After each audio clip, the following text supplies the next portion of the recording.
This year sucked, kinda.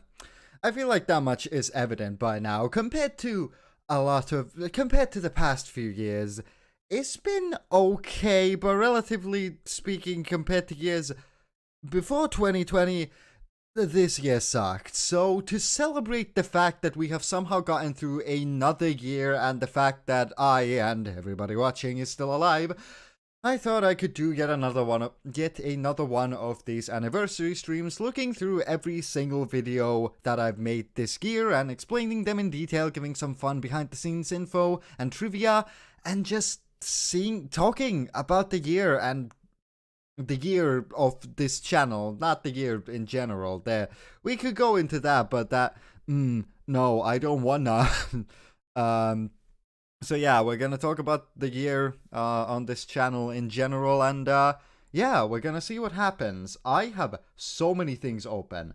Oh my lord, I haven't streamed in like half a year, and I forgot how much stuff there is.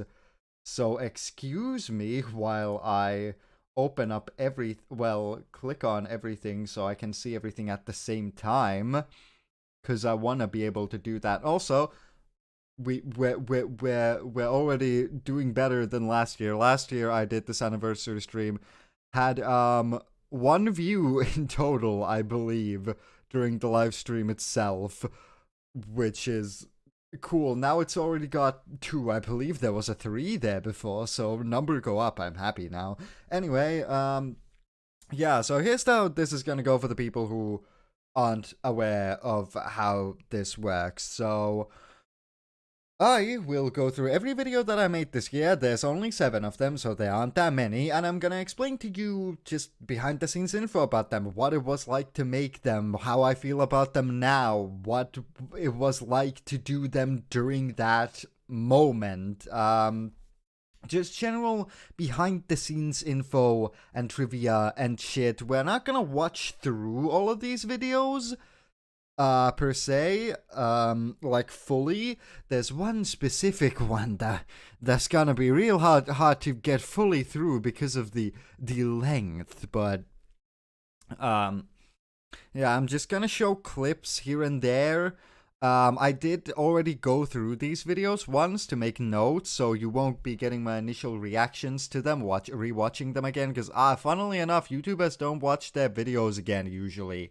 They just kind of upload them and then forget them. They forget that they exist. That's at least what I do. I upload, immediately immediately forget. Also, stream's gonna be most likely shit. It's most likely gonna be a bit jank, a bit messy, a bit all over the place, because I haven't streamed in half a year because life and also stress. I cannot handle streaming. But I'll talk about that later on in the stream when we get to more general topics, I guess, instead of specific videos.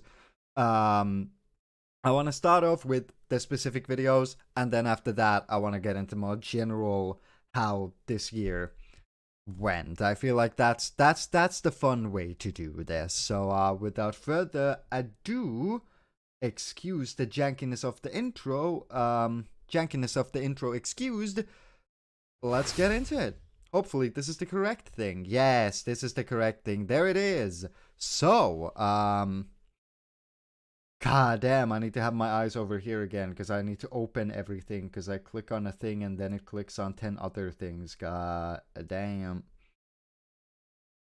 There we go. Okay, now you can see it on stream as well. And now I open up that.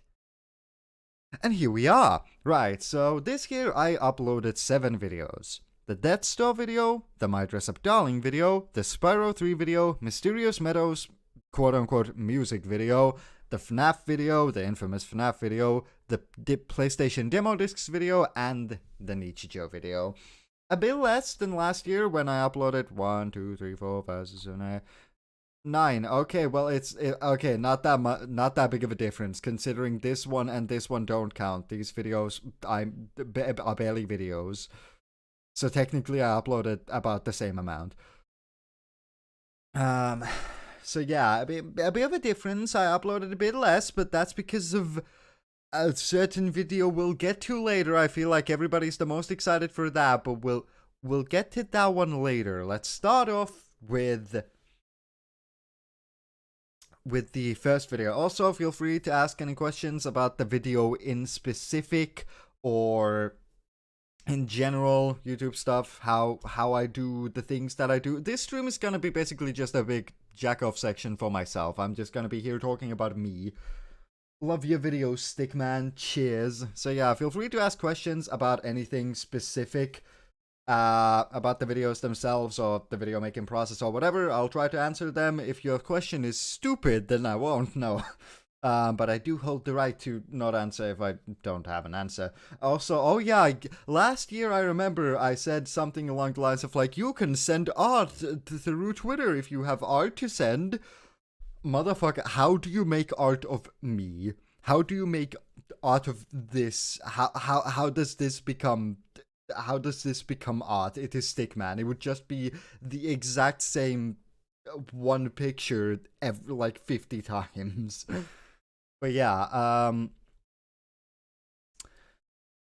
yeah, feel free to ask questions at any point, and I'll try to... I have quite a lot of notes about every video, so we'll see if I'll be able to get through all of these at a reasonable time, in a reasonable time. I turn you into a femboy furry man. That's gonna be really hard, cause this design ain't giving... my design ain't giving too much to work with. But if you're up for the challenge, feel fucking free. Anyway, we can start off with the first video, which was already a complete and utter fucking mess. Also, the text is a bit pixelated on the stream. I don't know why. I tried to fix it and I couldn't. The video itself, like the video quality itself, is normal 1080p. It should look just fine on stream as well as my screen. But if, as you've already noticed, most likely, most likely the text looks a bit shit. I don't know why. How was making your FNAF timeline video? Like, how long did it take? I'll get to the trivia and behind the scenes stuff of the FNAF video once I'm there, but for, like, right now, I can already tell it took this entire year, basically. I started working on... Well, okay, I'll save that tidbit of info for when I'm talking about the FNAF video specifically, but, I got the concept a lot of years ago. I started properly working on it this, I think, February or March? No, January. I started immediately in January, and it took basically the entire time, the entire year until I uploaded it. Fucking whatever, the stream's good. Don't give me suggestions on how to make my stream better. I've streamed on YouTube once, so there's probably some shit that I've done that's stupid, but I don't care. Right. It's trying to be my mother. YouTube streaming is trying to give me suggestions on how to make my stream better. Fuck you. I'm scuffed, so a scuffed stream is what you get. Anyway, let's get to the Death's Door video. Is beautiful. It is. Woo! He said it! That's the name of the video! Death's Door is a wonderful game created by Studio Acid Nerve, released fairly recently in the summer of 2021 that revolves around such fun topics as funny little crows, the ethics of killing, and bureaucracy. I just wanted to get that line in there. So, wow, I enjoyed it, by the way. Cheers. I feel like a lot of people did. Immediately, this video was a fucking mess. Oh my god. So, I played Death's Door in 2021. I played it through in 2021, completed it this year. Phenomenal experience completing it, by the way. You should absolutely 100% it if you have the game. Oh my lord, it's so fun. Anyway, I played through the game in 2021 and wrote the first half of the script in 2021. But then I kind of forgot about it, just like with the Spyro video. I kind of forgot about the script for a few months and then came back to it this January. And I completely lost touch with this project. I was like, how do I do this? Wait, hold on. What were my thoughts about it? I don't want to play through the game again because it hasn't been long enough, and I completely lost my train of thought when it comes to this video, and that's why, as you will soon see, the second half of this video becomes a bit less funny and interesting. I think it's a bit it feels a bit more shit just writing wise, and that is because I just completely lost my train of thought when it comes to this project because I left the script halfway done. I didn't finish it during the time when I should have finished it, which that's a tip for all of y'all over there, over there, wherever you are. That's a tip for everybody who makes videos. If you have the passion for a video, even if you get tired of like writing the script for a video like halfway through, finish it during like a very similar period of time. Don't leave one half of the script for another time, because I guarantee you will not remember, unless you've made notes, you will not remember how you specifically felt about specific sections of whatever you are talking about. So don't leave the making of the most important part of the video, aka the script, for like another time. Don't do a chunk once and then another chunk 3 months later. Does not work. Can speak from experience. Hydration. Yeah, the script writing was a bit awkward with this video, and then as you can, well, let's play through it a little bit more, and you'll maybe see, if you've seen my videos from this year and last year, you'll probably be able to notice something. I first found out about this game. I don't know if it's just me, but I do believe other people have noticed it. The name of the game alone made me interested to see what it was about, and after clicking on Funny videos, Explosion is funny, style, even after all this time. I knew I wanted this game, and I mean, who could say no to this face? So naturally, I waited 3 months because I have issues with commitment, finally bought it, and loved it. So today, I'd like to share my feelings towards this game, as well as give you a semi-serious review of it. So let's go do The dying. That's not what you do in the game. I mean, you kinda do, but that's not the main point. At the start of the game, we arrive at a I still laugh at my own jokes sometimes. Not actively. Nobody who makes videos laughs at their own jokes like properly. Most you'll get is an aggravated exhale, which still does happen sometimes with these videos because I've completely forgotten what the fuck I even said in them. Bus. In that store, you play as this unnamed crow. Sorry, for a moment. I really liked doing this at the beginning, like during my last year's videos. I really liked adding in one frame shit where you literally, it's just there for, well, this is 2 frames. Ooh, fancy. I really like doing this shit where I just add tiny things that are there for like 1 to 2 frames, and then I'm like, wow, people will definitely notice these fun Easter eggs for sure. I've stopped doing that now. If I add stuff like that in nowadays, it's a lot more clear than 2 frames. Like most other crows in this world, has been tasked with reaping souls from the people whose time has come. The way crows reap souls is by going to the realm of the living through these special doors, and once a soul has been peacefully reaped, it's brought back. You cannot see anything in that. That section is like the entire point is, haha, peacefully reaped, he's getting fucking murdered. You cannot see anything in that. The footage is too blurred, and unless you've played the game, you don't understand what the hell is going on in that clip. And once a soul has been peacefully reaped, what's happening there? I don't know. Back to the headquarters, so I mean, I know, but if I didn't know this game, I wouldn't have understood that at all. Are immortal, except if they go to the realm of the living, then they become very easily killable. Like me. So, second best joke in the video. Once a soul has been assigned to you, you better get that shit done quickly. And today is the lucky day of our crow friend, since he's got a giant soul to reap. A giant soul is the soul of a being who refuses to let go and accept death. Okay, I should have planned a little bit more when I was gonna talk about this. I don't know if you have already realized the thing that I see in this immediately. The editing. I feel like it's a whole lot different from how I used to edit. And that's because it's a whole lot different from how I used to edit, because the reason this video was a complete mess to make was I had to switch entire editing softwares. So when I was initially making this video, starting to edit it, I used a program called Shotcut, not sponsored. And it's a decent editing software for people who want to start getting into editing, and I was using it, and I had used it for every other video before this Death Star video. I had used Shotcut for every single one, and I had gotten quite good with it, considering I've been using it since I was like 11 years old. I can't hear anything from my left ear anymore. Another perk of my hearing disability.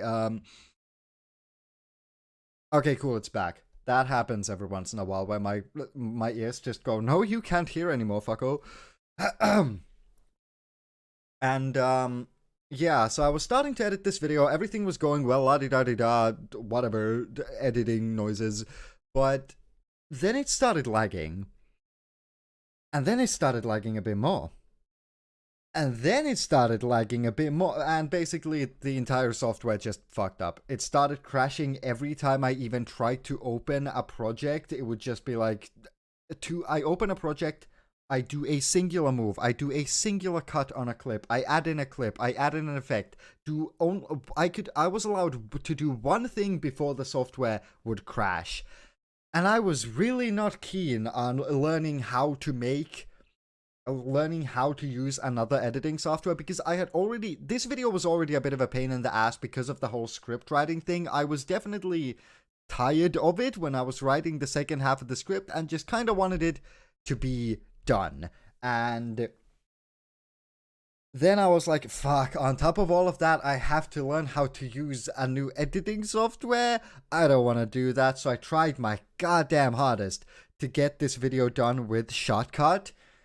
But then one day, after hours of just getting like maybe 2 minutes, not 2 minutes of footage done, 2 minutes of work in real time done in the span of a good few hours, I tried to close the software and tried to just give up for the day. And then my computer blue screened. And it was the first time my computer has ever blue screened on anything ever. And I was like, right, okay, fuck this. I'm switching to something else. And then I got Premiere Pro and I had to learn an entire editing software from scratch. And that's how we finally got to the Death's Door video. And you can see the editing is different because I really didn't know how to use Premiere. I was doing it and I was using it, and I don't think the edits are horrible in this, but they're a lot more simplistic. There's a lot less editing here than I'd like, and the edits that are here are very much unsmooth, and oh my god, there's so many just stock transitions, just like unmodified Premiere stock transitions, and I'm just like, fucking why? They look bad. They look very bad. I don't think this video looks very good because of the editing. But yeah, that is why this video was a gigantic mess to make. It's because it was, it was horrible. The entire month of January, I'm just like, god damn it, I'm just trying to get this video done, but the script is kind of ass now, and now I have to change to a new software, and I don't know how to use it. And that's why it took me so fucking long that it finally came out in February instead of the beginning of January like I wanted it to. So yeah, it was, oh god, it was such a mess to make. Soul, which in turn mutilates the soul's body into something resembling your mum. Once the giant soul has been like, I like the beginning of this video. It's nice, it's simple, it explains things well, but the editing kinda, I'm sure many people didn't notice the editing, like the editing switch, but I don't like it. Yeah, this game throws you straight into a boss battle, but in my opinion, this is a great way of giving you a tutorial. You get to know the basics in a completely safe environment, with you only having to use your attacks to hit these switches to open gates. And then you get thrown into a fairly hard boss fight that puts your newly learned skills immediately There's to dust the test. on my table. It also puts you into the mindset that you have to learn the intricacies of your dodge roll and attacks to get through this game. It sets up your expectations for battles really well, instead of giving you an enemy as strong as my grandmother to hit a few times as your first battle. TLDR, this game don't fuck around. Like, it's a decent video. I like watching through it last time, like a few days ago when I was making notes for this. It was like, it's a decent video at the beginning here. It explains everything nicely, and there's a good few jokes that got an exhale out of me, meaning some other people probably actually laughed at them. Like, it's pretty decent. The one complaint that I do also have, I'm quite pessimistic, so expect me to just kind of complain about a lot of these videos instead of saying positive things. That's just how my brain works. I don't respect my own work usually. What was I saying? Yeah, there's no music. And the reason is is that it was way too fucking epic. There's a section somewhere around this latter half of the video where I talk about the music of this game and how phenomenal it is. And there you hear a few snippets of it, and you can hear there that it wouldn't fit for background music. It was just way too epic. Like, I'm just talking about, like, haha, I'm killing a grandmother, and it's the most epic orchestral shit I've ever heard. It was way too good for background music. Background music's supposed to be kind of like chill and cool, and it's just there to fit the vibe and fill out the empty spaces of the video. And the Death's Door OST was way too OP was way too, like, large and good and epic, so I had to just opt for no music, because at this point I still didn't have a good catalog of background music to use. So what I did to compensate for no music was I made the pacing kind of awkward and fast to try to fill out that there would be like no empty spaces, but then there's still empty spaces, so it's a bit awkward here and there. Boss, you acquire the giant soul assigned to you, but then a crow significantly larger than you knocks you out, and considering you basically won't be accepted into society unless you get this soul, also you won't be immortal ever again, probably an important detail to mention, you run after him. Now like, that part's awkward. That would have worked completely fine if there would have been just a little bit of some kind of an audio jingle to go like vroom when you transition there, but there's kind of nothing, so it's a bit awkward. Like, there's some deliberate moments of silence that I thought would look cool, but then they don't, and then every other part is just kind of like fast-paced, trying to fill in the silence. My mouth is full of wet. Apologies. A middle ground between the reaping. So yeah, it's a bit awkward here and there, but the first half of the video in general, I like it. It's nice. It's good. And the video in general is like, it's nice. Zombie and terrifying castle boss creature. How did you get here? And learning more about this interesting world. The main way you get more info about this world you're in is through the side characters, and one of the first side characters you'll find is Tidhone, a friendly gravedigger whose only interest in this world is to die. And considering the state of the world currently, same. After meeting Tidhone and more exploring, that hasn't changed, to be honest. That opinion of mine hasn't changed much. The state of the world hasn't gotten that much better. Okay. Crow. You see him transfer the giant soul you reaped into a big ass door. He then turns around and tells you that this is Death's Door. Oh my god. Holy shit. That's like the name of the game. And that he is in a similar situation to yours. This always stuck with me from this video. I don't know why I didn't redo this, but I say he the exact same way 2 times in a row. That's like the name of the game. And that he is in a similar situation to yours. He is in a similar situation to yours. I don't know why, that is the only thing that's really stuck out to me from this video. It's just the double he, Michael Jackson looking ass.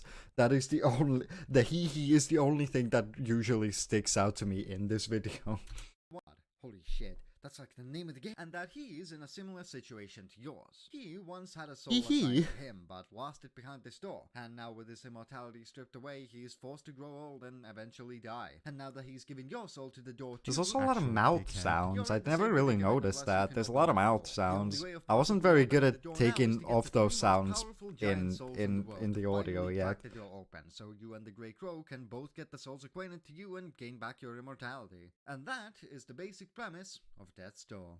So immediately you can see that this again, music would have fit there perfectly, but it's just kind of none. And also the sudden sound effects just randomly. Again, music would have made this a lot better, but I was lazy. Really has a story to tell, and what adds to this world building are the visuals. I mean, just look at this, look at this, look at this. Ooh, actually, let's read this, because I do not remember what this says. I think I put some dumb shit in here. I did not read this when rewatching through the video. The many tax evasions of TheSyperior. This document works as full legal proof. No, it doesn't. As to why the Superior, also known as TheSyperior, dumbass name by the way. God, this is very much some shit that I would write earlier this year. I have changed as a person a shit ton during this year, and let me say, would not write something like this now. Should be charged with tax evasion. This is, I think I wrote this at 2 a.m. All the points in this document serve as proper 100% factual proof as to why this awful man should be in prison for the immense amounts of tax evasion he has done. The following points were confirmed as valid by Jeff A. Mogus and D. E's Nuts inside the White House. Jesus Christ. Okay, I'm regretting that I started reading this now.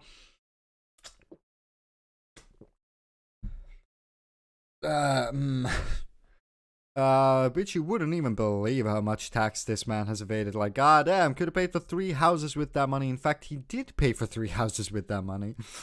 Yeah, okay, this isn't funny.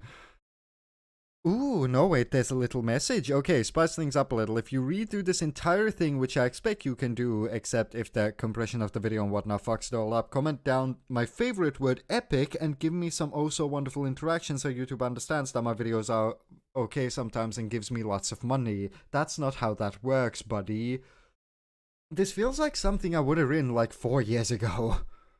And yet it was earlier this year.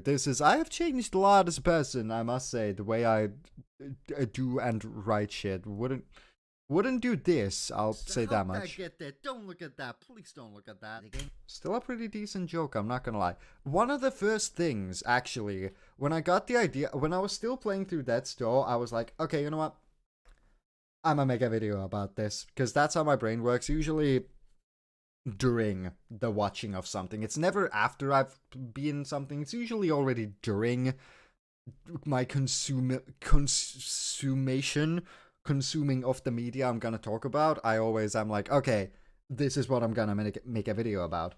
And that joke, I think, was the first thing that I ever even thought of. Like, how could I make a video about this? Well, the first 3 things that always come to mind to me when it comes to videos, if I'm like, okay, if I dedicate myself to like making a video, the first 3 things that come to mind is the title, the thumbnail, and the length of the video. Those are the 3 things that always come up in my mind, and once they're there, they stick there. They don't leave. But after those main core 3 things, the first thing that I got in my mind, I do believe, was that joke. So, yeah, fun trivia, I guess. Seems pretty. Another thing that enhances the game's world is the music. I'm not sure if I can play this, because if it was background noise it would be fine, but it's not, so I'm gonna skip this part, even though the music in this game is fucking phenomenal. Well, the main focus of this game... Oh god, that fucking transition. The music is fantastic. The game also plays really well. Oh god, fucking stock transition, Adobe Premiere, no modifications. Ugh, cringe, gross. I still use some of them, but only the ones that look better than that. Jesus, fuck. Oh god. Don't copyright me. The game also plays really well. The main focus... Fucking I just really wanted to get this video done at this point, so I was just like, fuck it, custom like random ass stock transitions can't be bothered. Focus of Gross. this game, apart from exploring, is the combat. The way you fight is by using the moves I talked about earlier. Melee attacks, range attacks, and dodge rolls. You hit the enemies with your sword or bow and dodge roll. Holy fuck, I've been talking for 30 minutes. Okay, I need to speed it up. Let me look at my notes. Or masses of enemies may be spawned in waves. Yeah, the combat itself is really satisfying, fast-paced, and forces you to stay on your feet. One of the things... Okay, let's skip to about the halfway point, because you've now seen about what the video is like during the first half, but I want to show you if you like how it changes a bit during the average Twitter user get second half. This is where you explain everything. Ooh, where's that part? Where is the section? 'Cause there's a very specific part where I stopped before. This one. This part.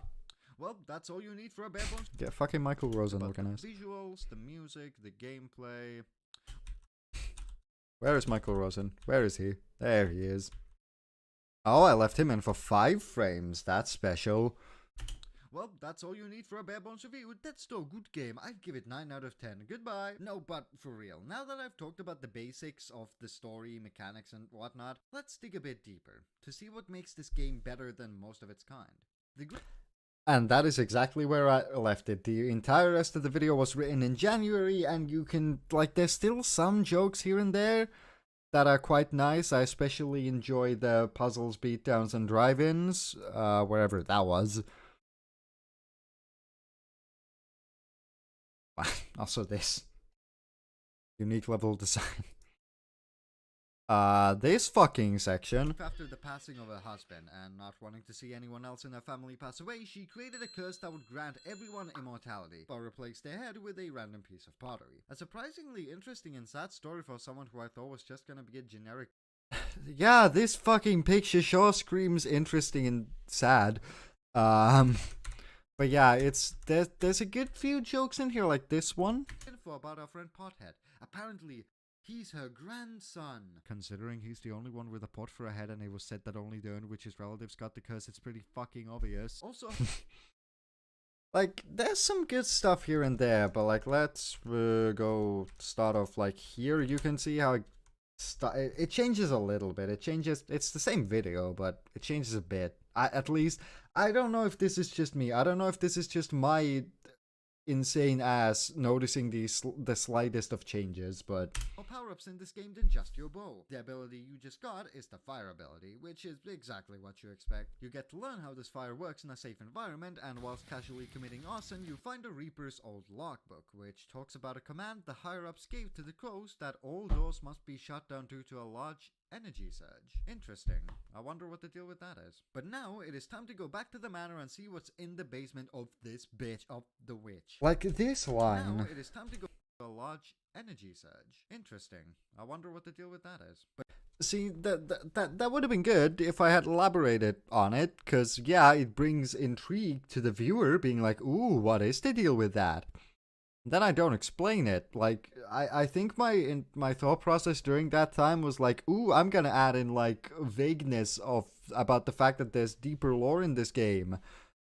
So other people will go and play the game for the lore, but it doesn't really make sense in this situation. But now it is time to go back to the manor and see what's in the basement of This bitch of the witch. You open up the basement with your new fire powers to find what is basically the void. But we can't stay put for long, since the witch has taken Pothead hostage and tells us nicely to piss off. So naturally we open up the deeper levels of this basement and start exploring the inner furnace, the last section of the Urn Witch's lair. This place is filled with dark slimes, pots, and these toxic reapers, as I like to call them. These things are a pain in the ass to beat, since they shoot out toxic It just bombs feels a that bit more explode the generic, gas I tank. guess, than the more snappy and I think better writing of the beginning of the video, but it's still the same video, so there's not that much of a change. I think it's just myself that notices these tiny little things here and there.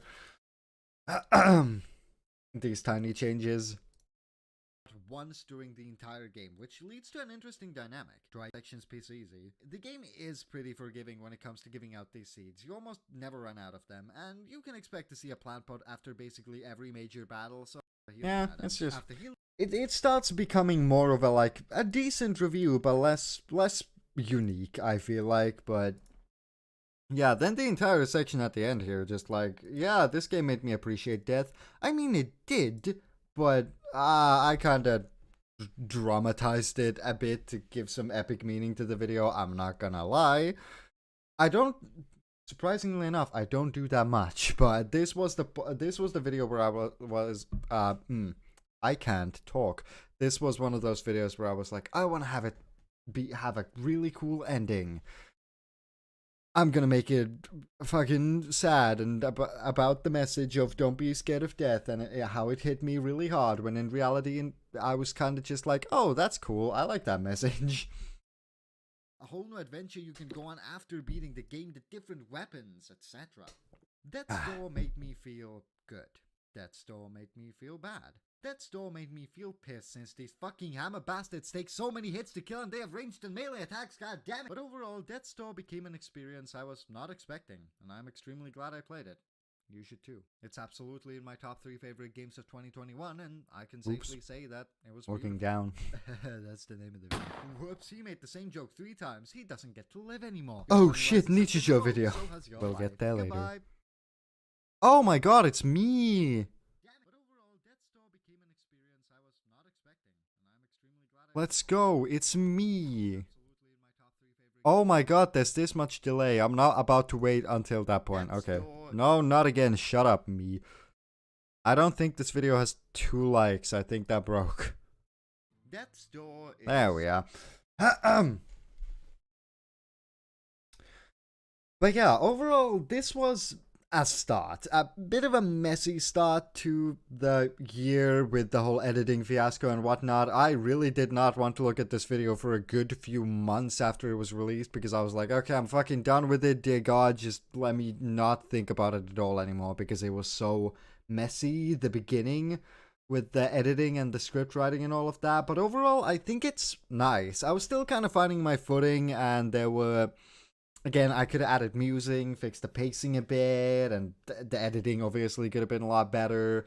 But overall, I think it was a decent start to the year. It was a nice video about a game I genuinely love, and I could have done better at the time, but I was also very burnt out on this project at the time of editing and whatnot, when I could have made the bad things in the script and audio recording a bit better. So yeah, overall, the Death Door video is nice. It's a decent video. I don't have that much to complain. I mean, I have things to complain about, but like in general, it's nice. It's decent. I enjoyed it. And I have enjoyed making it. The first half with the playing the game and the writing the first half of the script and the recording of the narration, that was fun. But then the second half of the script writing and editing, that wasn't as fun. Anyway, I've been talking for 40 minutes about one video. As I said, I have a lot of notes about this. I don't have that much trivia for like any specific scenes. There was that soy boy, whatever the fuck, and Michael Rosen. Nice. But I don't think I have anything other super specific trivia about anything inside of the video, so I think we can move on to the next video. Oh boy, the next video. My dress up mid my ass. This is... And that's about as much as I can show you from that video. I don't know how YouTube's live stream copyright system works that well, so I'm scared that if I show the footage from this video, it's gonna think, fuck, you're watching anime right now. We're gonna copyright block your ass. So I am not gonna show any... I can show screenshots, but nothing else, because I also used the OST from My Dress Up Darling in this video. I ain't gonna show you any of this, but this is my favorite video I've ever made. It's not objectively the best video I've ever made, but subjectively, it is my favorite video. I watched My Dress Up Darling during March of this year. And March, right? Right. Because this came out. No, I watched it in... No, because 3 weeks... Yeah, no, I watched it in April. Probably started watching it in late March. Whatever, not important. And I finished the show in a week, because I was watching it like one episode at a time, and then the last few episodes on the last day. Then I took a week to think of a thing that I'm gonna say soon. And then just... with all of my passion, I got this video done in like 3 weeks. This is the fastest video that I've ever made that doesn't make sense. This video, I was able to get done the fastest out of all of my videos. There we go. That is how you English. Haven't streamed in a while. I haven't had to talk live in front of people in some time. I apologize for being a stupid bitch. But yeah, this is the fastest I've ever gotten a video done because it was made purely on passion. Like, this wasn't just like, oh yeah, that could be a fun video. I was like, no, I need to make a video about this. Except that I waited about a week. Like, a week after I watched the show, I was like, no, I gotta make a video about this. But is it a bit cringe? Am I really gonna show this side of myself to the world? Am I really gonna show that I enjoy slice of life anime to my, at the time, audience that mostly consisted of just people who liked video games and Pokemon friend luck and shit, and I was like, no, you know what? Fuck it. This show is too good to not make a video on. And then 3 weeks of just straight up. This is like what I would call a passion project. This was like fully. There was no moment where I forced myself to do anything. It was straight up just, oh, my model is lagging a lot. That's unfortunate. But yeah, this video was straight up just like no pauses, no breaks, no burnout, nothing. Just 3 weeks of straight up work on everything, and I loved every second of it because I fucking love this video. Why? Because I fucking adore this series. If you haven't seen this video, which you might not have, it doesn't. Well, actually, it is in my top viewed. More people have seen this than the Dead Store video. If you haven't seen this and you're not gonna get the context of the video because I'm too scared to show it because copyright. I made a video talking about a slice of life anime called My Dress Up Darling and how it's my favorite piece of media of all time, basically. Because I fucking love it and it's the best thing ever. Oh my god, it's so good. And yeah, it was just straight up 3 weeks of full on working off of pure passion and caffeine alone.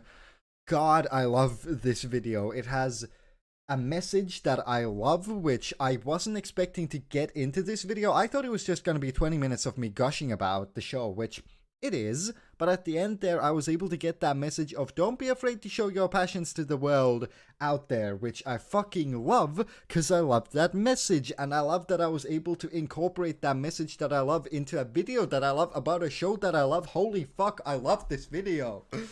This is like fully me just jerking myself off here, but I don't care. Like every other video, I am quite skeptical about, as you saw with the Death Store video. I just think like it's good, it's decent, could have been a lot better in every single way. But this video, I'm like almost flawless. Like this video is genuinely probably almost the best I could have done during that time. I've grown a lot since then as like a person who makes the videos, so now I could make it even better.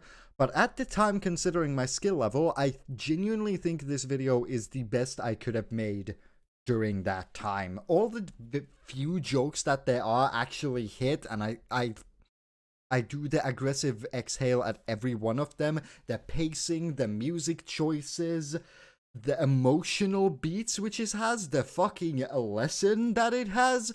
Everything about this video, God, I love this video. Just like as a personal thing.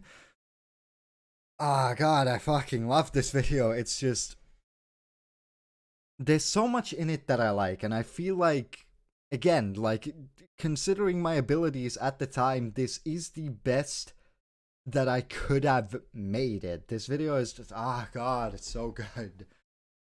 I don't have anything super specific to say about it because it's literally just an amazing video. One quote that I would like to pick out from there, which I think encapsulates the video and my channel, is how does it go? I wrote that in okay, I wrote it in my notes. I talked about Pokemon and the guy who made Astef movie with the same amount of passion and intensity. You really think I'm gonna stop at a fucking anime? That encapsulates my energy quite well. If I find something I can passionately talk about, I don't care if it's the stupidest thing.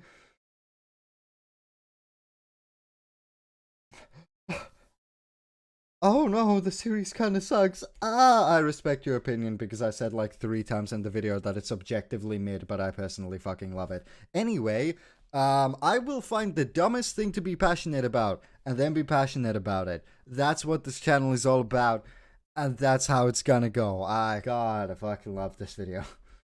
But yeah, I can understand why you think the series ain't that good. I admit, objectively, it's kinda mid. It's not amazing. Some may even say it's bad, like you. But I fucking love it. Oh my god. Best piece of media I've enjoyed. I play that up every once in a while because my friends are like, oh my god, shut the fuck up, it's not that good, and you know it's not that good. But I like fucking with people. I like saying it's the best of the best. I can praise it to high heavens as the greatest piece of media ever created, just for shits and giggles. I think it's my favorite piece of media ever, but I admit it's not the greatest thing ever, like anything wise. But yeah, I enjoy being passionate about dumb things, and I feel like this video is peak superior. I remember one of my friends said that this is the best video I've made, and I have to agree. Fucking love this video. Again, I don't have much trivia to say about this video, and not even that many behind the scenes facts, because, oh, well, actually, this ending sequence where I play the piano, fucking dimly lit piano, emotional looking ass ending, I remember I could not get this to look good. I put the camera there and I was like, okay, this is gonna look great.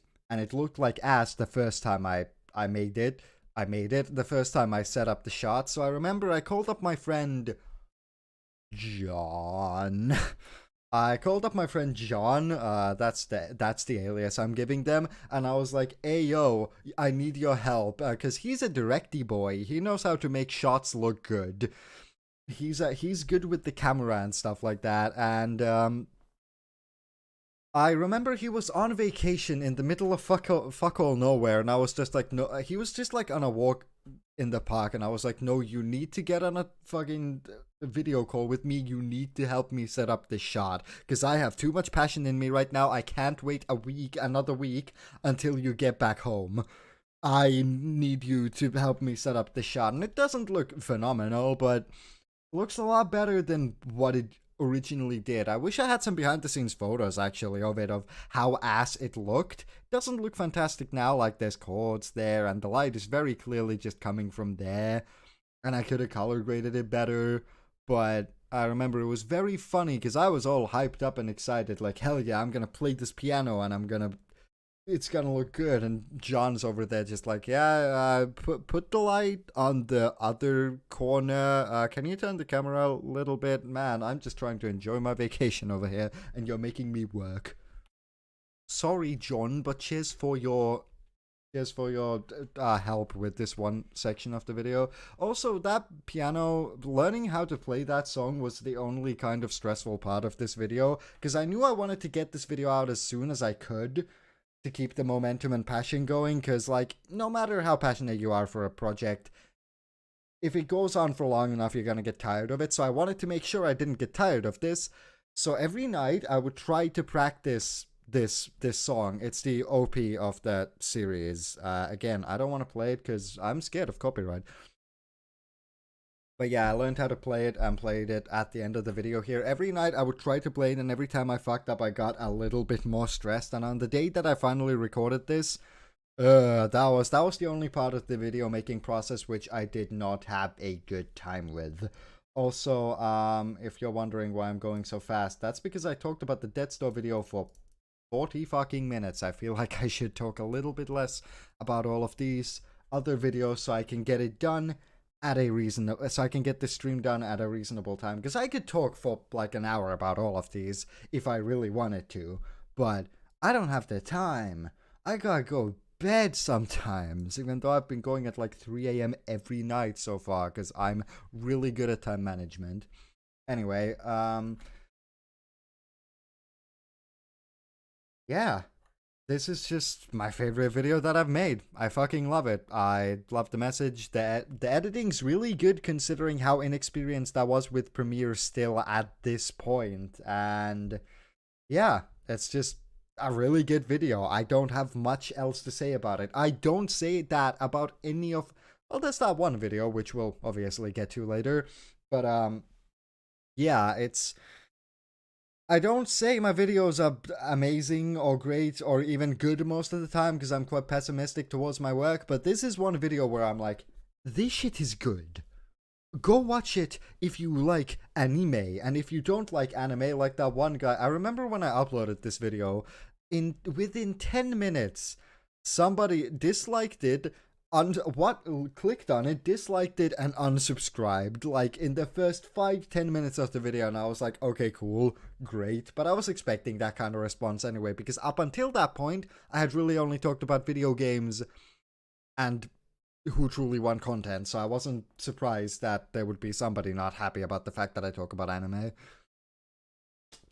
But now this video's here and you can't fucking stop me. Now you haven't been you can't say that you were not warned. You can scroll down just a little bit on my channel and see, oh fuck, you talk about anime as well, and if you think that's cringe, you can get the fuck out, but don't say you weren't warned. I'm gonna be talking about anime as much as games for the rest of my life. Okay, come on, I like anime. We all like anime here. I didn't say you didn't like anime. Just the excessive amount of fan service which turns me off. That is completely fucking fair. I rewatched not the show but this video, and it's yeah, I fucking hell. All of the fan service scenes definitely came back to my head. There's a lot. It's a big turn off for a lot of people. I can understand that, but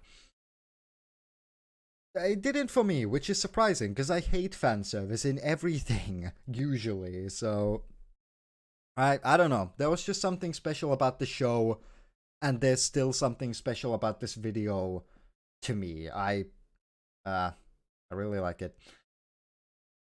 There's not much else to say about it. I'm just gushing about this video. So let's move on, shall we? Fucking hell. Right. Next up is oh, we're already here. The Spyro 3 video. There was yeah. The first console. Now, I was about to say that there was a really long gap between these videos. No, there wasn't. There was a really long gap between these two videos. That's what I was thinking of. The first this fucking video. So, firstly, I need to give the biggest of shoutouts. I'm gonna burp. Sorry, I just assumed you were referring to me, lol. No, don't worry. Biggest fucking preach to Game Gamer, absolute Giga Chad, for letting me use their footage from their Spyro 3 Let's Play. Absolute Giga Chad. My god, such a nice person as well. So, the full story behind this is that, I did not know how to record PlayStation 1 games when I got the idea for making the Spyro video in 2021. I wanted to make this video the Spyro video in 2021, just like the Dead Store video, but due to, well, actually, I'll get to that later as well, why it got delayed. And I was like, oh fuck, I don't know how to record PS1 footage. Oh, you need a really expensive capture card. Oh, that sucks. Or you can get a really cheap one. Oh, well, no way, I didn't know about the cheap ones. At that point, I was still like, oh, you can only record PS1 footage with expensive capture cards. That sucks. I wonder if I can get in contact with somebody who's already done like a good quality let's play of Spyro 3, and I stumbled across Game Gamer, who had done, I think it's one of their most popular videos, yes, an entire 100% playthrough of Spyro 3, and I was like, oh, this is great. I'm gonna email them and ask if I can use their footage. And they were so nice. They were like, hell yeah, this sounds like a great video. Feel free to use all of the footage you need. And absolute Giga Chat. Very nice as well. Very friendly to talk to. So Game Gamer, give it up, give a clap. Very good Chad person. So that most of the footage in this video is from them. So yeah, absolute preach to Game Gamer. What a wonderful chap. Console I ever played on was the PS1, and the first game I ever played on that console was Spyro 3. But because this is a bit of a strange one as well, because this is one of the only videos where I mix real life footage and the Stickman. The only other one, I just realized, the only ones that I've done that with are the ones that are about old games. That's Game Gamer, that's not my channel. The only ones where I've mixed like real life footage and the Stickman has been the demo disc video and the Spyro video. I guess it's because, like subconsciously, every time I think about old games, I think of all the old game reviewers of the past who used to do that a lot more, like mixing in their whatever Jesus Christ, sorry, gamer avatar with real life footage. So I guess subconsciously I did that because of that. I don't know. But yeah, in every other video, there's no IRL footage except on the ones where I talk about old games. I didn't even notice that, huh? Also, can you tell whose videos we're looking at? I'm not sure if you can tell whose videos we're looking at right now. I wonder what the name of the creator whose videos we're looking at is right now. I wonder. I was just a small little tiny microscopic pest, also known as a baby. Another one of the first things that ever popped up when I started thinking about making the Spyro video was that joke. I didn't understand how video games worked and never played more than 2 levels of the entire game. But last summer, I kinda had nothing to Hydration. do. I've almost drank this entire God, water I wish bottle. I could go back to that. And decided that I should play the original Spyro 3 again to see just how nostalgic it'd make me feel. What the game's I like this like intro after so sequence. many Let's watch years, the and intro whoops, I ended sequence. up 100%ing it in a few days. So today, I would like to share my experience with you, as well as give you a retrospect of this now over 20-year-old game. Why isn't my model moving? Why isn't my model moving? Help. There we go. We start off at the title screen, which gave I like that. I like that title sequence. It's fun. It's nice. Game Gamer, Absolute Giga Chad. We start off at the title screen, which gave me immediate heart palpitations because of the nostalgia. But if we take these nostalgia goggles off for a second, the first thing you'll notice from this— Oh yeah, also, this video doesn't have music either, just like the Dead Store video. But that was just because of an unfortunate coincidence. So during the very specific time when I was editing this Spyro video, there happened to be some kind of— I really don't want to call it controversy, just like this issue with Spyro music getting claimed because the original Spyro OSTs were finally put to Spotify after all these years, and then that caused the copyright holders of the Spyro OSTs, like the copyright bots or whatever, they have to claim or I think even strike down people who had Spyro OSTs in their videos, and I was like, bruh, this sucks. I'm making a 30-minute video on Spyro, completely expecting I can use the Spyro 3 OST in it because it would have fit the vibe for this video perfectly. And then the world is just like, no, fuck you, you'll get claimed and striked and die in real life even if you use that goddamn music. So yeah, that's why this video it's better paced. So the quietness is not that awkward, but there are a few moments in this video, I will admit, that are as awkward as the Dead Store video because there is no music because of an unfortunate copyright problem. That was very awkwardly timed because it just happened to be at the exact same moment I was making this video. But yeah, did I ever say no? I did not. Yeah, I got lazy, and I think I emailed Game Gamer in some month of 2021. I think it was actually January, February, March, April, May. I think it was in May of 2021 when I emailed Game Gamer. I was like, yeah, the video will be out in like a few months. It'll take some time, but it'll be out soon. Don't worry. And then a year later, I'm finally like, oh yeah, here's the video, Lamau. I definitely didn't just get unbelievably lazy. God. Graphics is that this game is definitely a PS1 title. Now, to be fair, for the time, these graphics look great. Do they stand the test of time compared to games nowadays?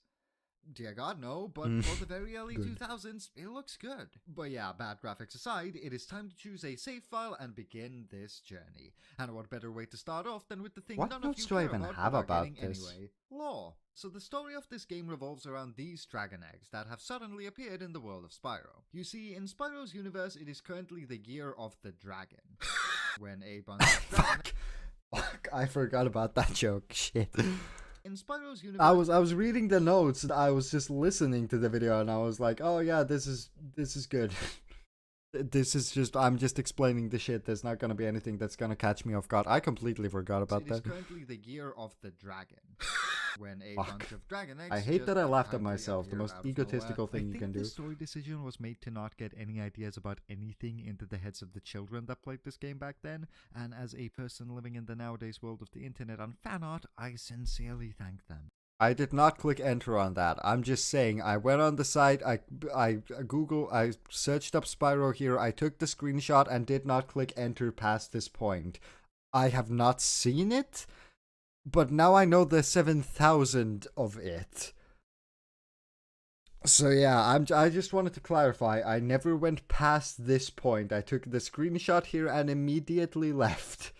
And apparently, these things are very popular among the folk of this world, since in addition to the dragons, there's this lizard creature thing called the Sorceress, who also wants these dragon eggs for herself. I must say my voice acting and narration, I feel like got a bunch better in this video, because in the Death Star video, I definitely still sound like I'm scared to be loud and like scared to enunciate and have emotion in my voice, but in this you can hear a lot more subtle stuff, and I feel like that's why this video is also a bit less awkward. It's because my voice, I'm more confident in it, because like I really thought I had confidence in my voice until I started recording myself and realized I didn't have confidence in my voice, and it took me up until this point like a good like how many 12, 13 videos of me speaking to finally get to a point where I'm actually properly confident with this fucking Yakko One sounding voice of mine. The reason she wants them is because she needs them to gain immortality, because yes. Shut up, parents. I'm working. I need to talk about myself more. This is important work that I'm doing here. Yes. So she sends out her assistant Bianca, who is another creature. I cannot tell from the 5 triangles she's made of. Yeah, okay. I agree with this point still. Can you tell that that is a rabbit? Yeah, I fucking thought so. That's not a rabbit. That's just an unidentifiable creature. When I was younger, I never got to the... when I initially played this game when I was like, I don't know, -5...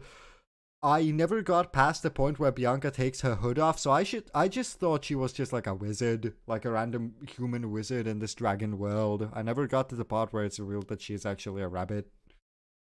So I was always just like, this is an unidentifiable wizard creature my entire life until I actually played the games again when I was older and realized, oh wait, it's an animal. Not surprised, the furry game has furries in it. Is another creature. I cannot tell from the 5 triangles she's made of, and some of her minions to get the eggs for her.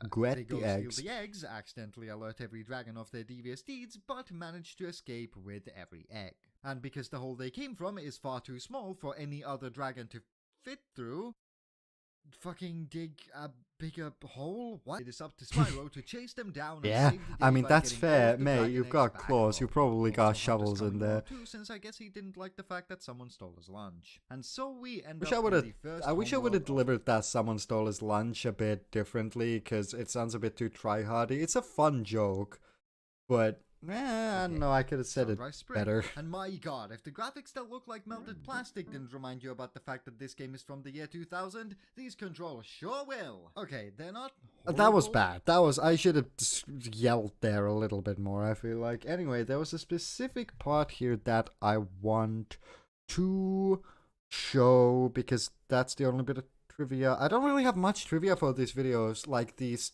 first few videos, because I cannot remember if there's any fun small details that I left in here, or how I thought about specific edits and like lines and stuff like that. But there was one that I do remember. Where is that?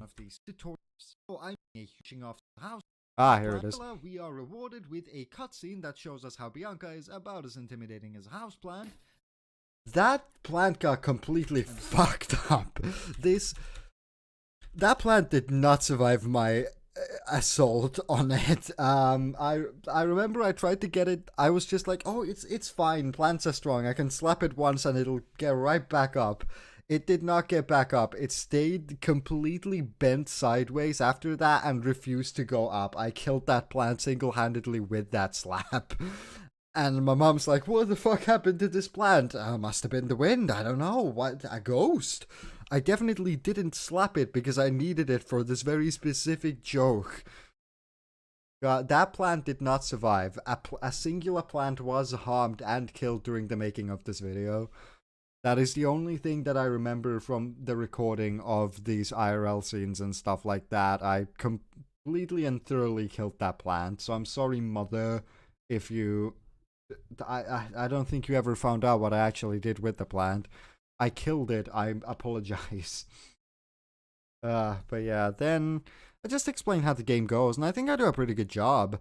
And then stuff. What was that, Minecraft? The level looks really nice. Where did I put Minecraft in this video? Minecraft? What the fuck?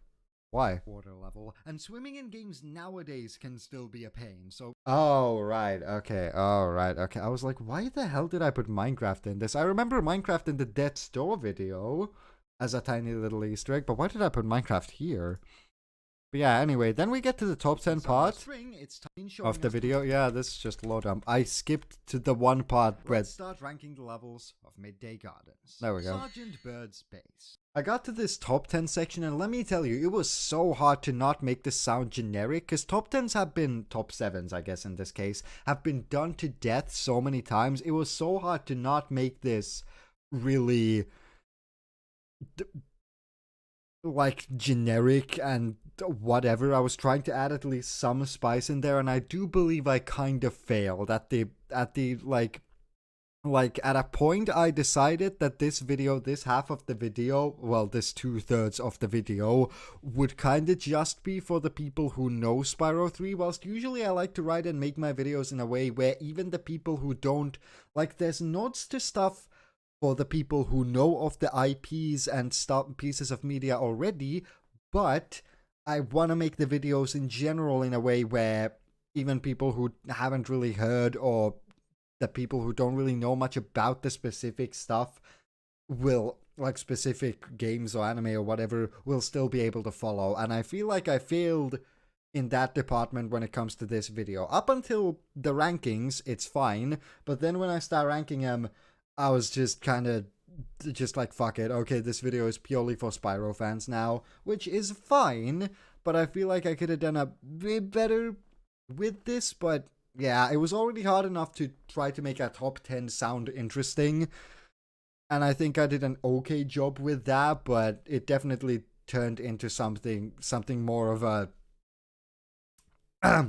something more of like just for Spyro fans who have played through Spyro 3, which, I mean, that's fine too, but I usually don't like to do that. Also, my model keeps fucking up, and I don't like that. Unfortunately, we have to start with the new characters level. Sergeant Bird is a floaty fucker, and I still hate Sergeant Bird. I played through Spyro 3 again, like, this summer, I think? No, I didn't. That's a lie. I played Spyro 3 for some reason at some point during this year, even after the Spyro video, and let me tell you, Sergeant Bird still sucks ass. It was in. I never found Sergeant Bird a fun character to play. He's so shit. For this getting, I think. And then I just rank stuff for years. How does this video end? I've completely forgotten how this video ends. Something that shakes up the boom. Fun. I think that's the best way to summarize everything I've said today. Thank you for watching, please subscribe, and did I ever mention the reason the sorceress needed the dragon eggs to gain immortality? Well, it's because she needed their wings, because they had some magic stuff in them apparently. And now the thought of this thing plucking off the wings of a baby dragon is ingrained in your head. You're welcome. Goodbye! Ah, right, okay. Yeah, that is how it ends. That is the Spyro video. I think it's decent. It's also, yeah, shout out to everybody here. I took like 2 seconds of footage from each of these people, but I like crediting people where credit's due, so. Shout outs.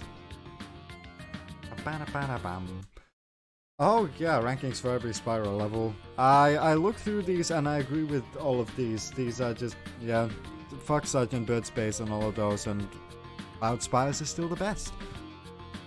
But yeah, this video is it's good. It's a lot better than the Dead Store video. It has similar flaws but much smaller. The pacing can be awkward sometimes, but way less than the Dead Store video. There's no music, which makes it more awkward, but the better pacing makes the not music become less of a problem. The jokes don't always hit, but at least they're good and they're better than in the Dead Store video. Overall, this is just better. It has similar flaws, but it's better, and I'm starting to find my footing a little bit more here, and I am glad I made this video, because it was definitely a learning well, I mean, it was a learning experience, but I guess not to the degree that the previous two videos were. This one was just kind of a video that I made, and it was very nice, like, the quality is good.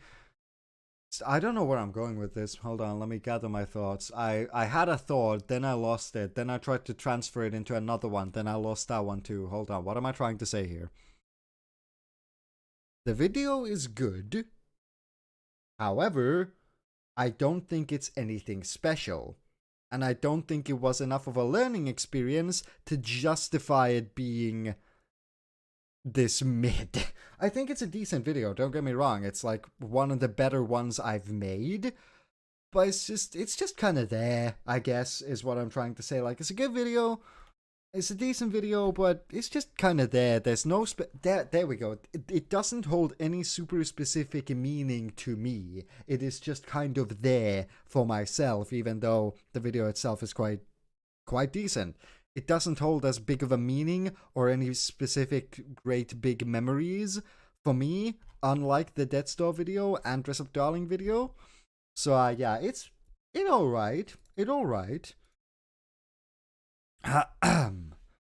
And yeah, then we get to is that all from my notes? It is. Then we get to Mysterious Meadows, the song that I made for the Spyro video. I got the idea for it because I was just like this. I was listening to the Spyro OST whilst working on the Spyro video, and I was like, damn, this shit slaps. I could probably make a song like this, and I started fucking around, and that's how Mysterious Meadows showed up. That's how Mysterious Meadows came to be. And I think I did a pretty good job emulating the Spyro-ness of it all. There's only like 3 videos on YouTube about this specific topic, but one really interesting music nerdy thing that I learned from it is that the way Stuart Copeland, the person who created these OSTs, made depth and like largeness in these songs wasn't through chords and a lot of stacked different chords. It was through melodies. There weren't rarely any chords in the choruses of these Spyro OSTs. It was just a lot of counteracting melodies that created that depth that chords would usually give to a song. And that was really interesting to me, and I tried to emulate that as much as I could in the chorus, and I feel like it worked well. In general, I just think the chorus was really good in this. The rest of the song is a bit too... It's structured a bit too much like a regular song instead of a video game like background song to feel fully authentic, to be like a part of the Spyro OST. It's a bit too structured like a regular song with an ABC format, A whatever format, to feel like some proper video game background music, but that wasn't the point. The point was to emulate Spyro music in a more easy to listen to kind of way, because video game yes, no, that's the correct one. Why did I think that's the wrong way to say it? Video game OSTs, I think can get a bit boring sometimes, because the entire point is that they loop and they sound kind of samey. So I tried to make like one that has video game OST vibes, but it's kind of more fun to listen to because it changes up a bit more and it's more structured like a regular song with an ABCA format. And yeah, I think I did a pretty good job. And then there's a fun fact that I'm gonna share just in a few seconds, but let's just vibe for a second. Also, we gotta get to the best part of the song. There's one part of the song where I'm genuinely still like, alright, this slaps. I've heard this song too many times during the making of it that my head don't really bang to it naturally because of how many times I've heard it, but there's one section where I'm like, ooh, that's actually some good shit right there.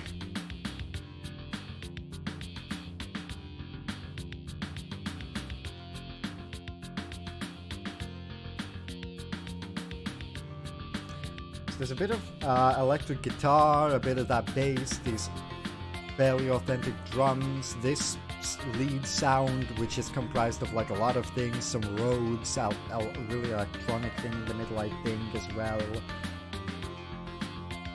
And then there's this really weird wobbly guitar somewhere in there doing chords.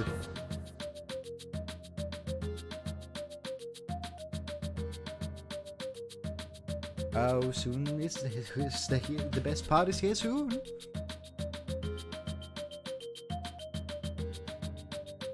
This part.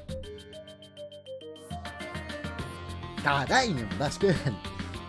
I don't, usually with my own songs, I'm just like, yeah, that's nice, but that part's like, god damn.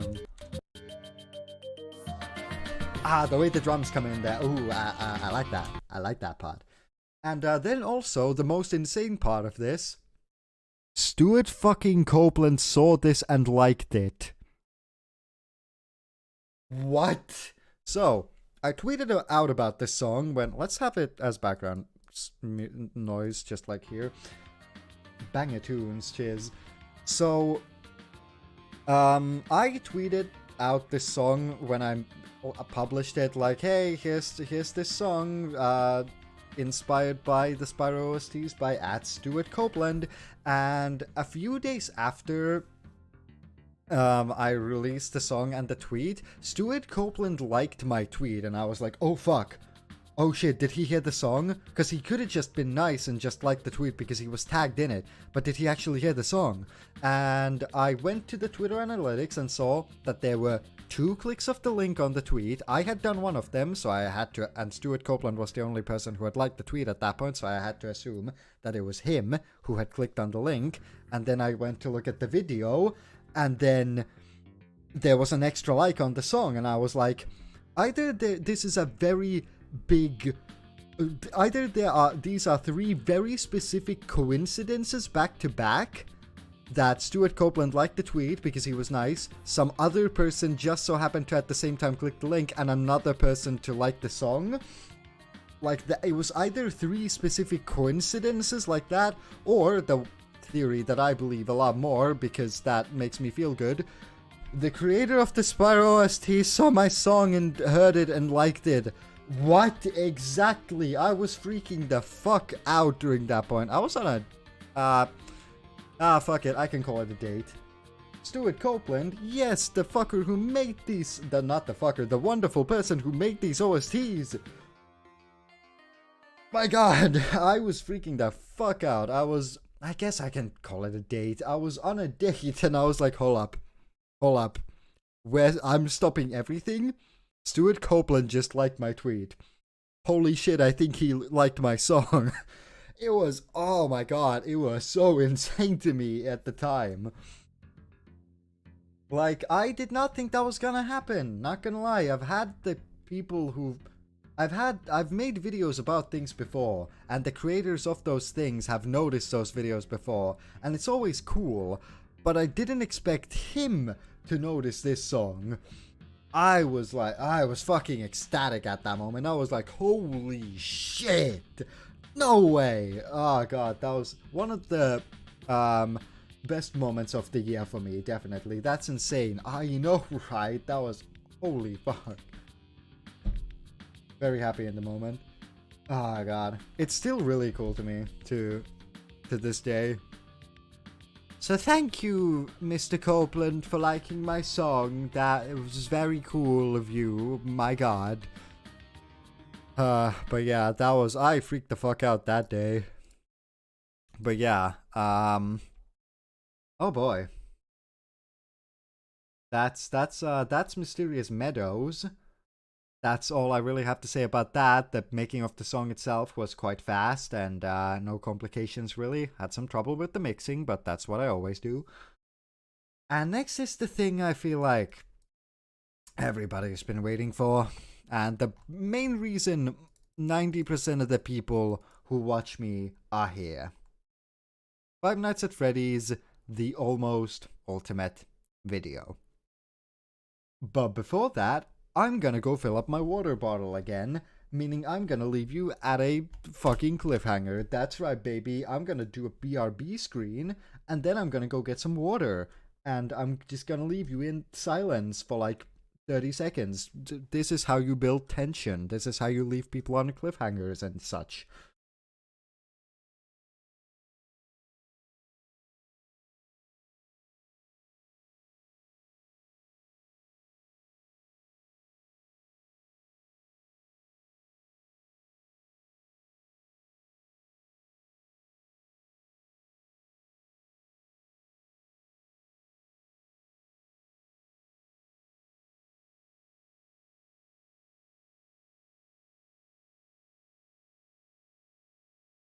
Ah, cool, I'm back. I've gotten more water, it's fine. What the fuck do I have to open? I have to click on that. And then I have to click on that and that.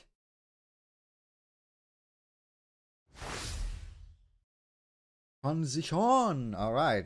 Please, me, myself, and I preferably work again. Thank you. Okay, then the notes, then the everything. Then I need to wait until I can see from the delay that everything's working. Everything's working. Alright, cool. Five Nights at Freddy's, the almost ultimate video. The reason 99.9% of you are here, my most viewed video, my biggest project to date, and probably my most successful, the thing that will be most successful on my channel for at least like a good long while. Firstly, I gotta give a good. It's the FNAF video I spent 2 hours watching, and the FNAF video I spent a year making. Firstly, I gotta give the biggest shout out to my boy Eddie Kaboli for being in the video. Absolute giga chat. Where is the entire FNAF lore video? No. At least 6 hours. Jesus fuck. But yeah, Eddie, absolute giga chad for being in this for getting to be for lending his voice to this video. Absolute giga chad. I've been following Eddie's stuff for years now, and he's been one of my favorite creators for the longest time, and the fact that he was in my video, what the fuck? That is insane. That's so cool. And yeah, I'm very glad he was able to come into the video, even if he was there for like 30 seconds at most. I was very glad that I was able to get Eddie on here. So Eddie, biggest preach, my god, thank you. He's so good. He epic. Goddamn, one of my favorite creators in my video. Holy fuck. So yeah, Eddie, absolute giga chad. Had to get that shout out of the way. I don't know why I continue to engage with the FNAF franchise. Yeah, I mean, same feelings that I had. Exact same feelings, in fact. The only reason why I made this video, not the only, but one of the biggest reasons I made this video, which I probably should have made a bit more clear at the beginning of the video instead of the very end, was I completely just, like, I used to care about this series a shit ton when I was a young lad, but now I just don't really care about it, and I wanted to give it a final send-off so I could have like a like a marking, like a very clear marking that, okay, after this video is done, I can allow myself to never look at FNAF shit again, because I knew there would have been always in my head that nagging little voice that would have said, make a FNAF video, you know so much about it, you used to care about it, make a FNAF video. So I was like, fuck it, I'll make it. And after that, I can be free of the series. Because, to be honest, I haven't cared for like 3 years now. So yeah, it's... it is... It hasn't been long enough for me to like be able to look at it fully, like in a retrospective kind of way. it hasn't been long enough. I still feel like it's too fresh in my mind to look at it from like a perspective from like a retrospective. Is that how you use that? I think. Uh, might do something like that with my friends sometime. Epic. Um, but yeah, it's a bit too early to look at it from like a retrospective lens. But yeah, it was a fucking a journey. Jesus Christ. So I first got the thought for this video in 2018. 4 years ago, I was like, you know what? I could make a video on FNAF. And wouldn't it be funny if it covered literally everything to do with the franchise? Yeah, let's do that. And then I never did that because I didn't make videos in 2018. Well, I did make videos in 2018, but I didn't make good videos in 2018. So yeah, I initially had the thought for this video all the way back in 2018. I didn't enact on it until this year when I was on a bus and just remembered, oh yeah, I wanted to make a long ass video on FNAF at that one point. And wouldn't it be funny if it was 8 hours?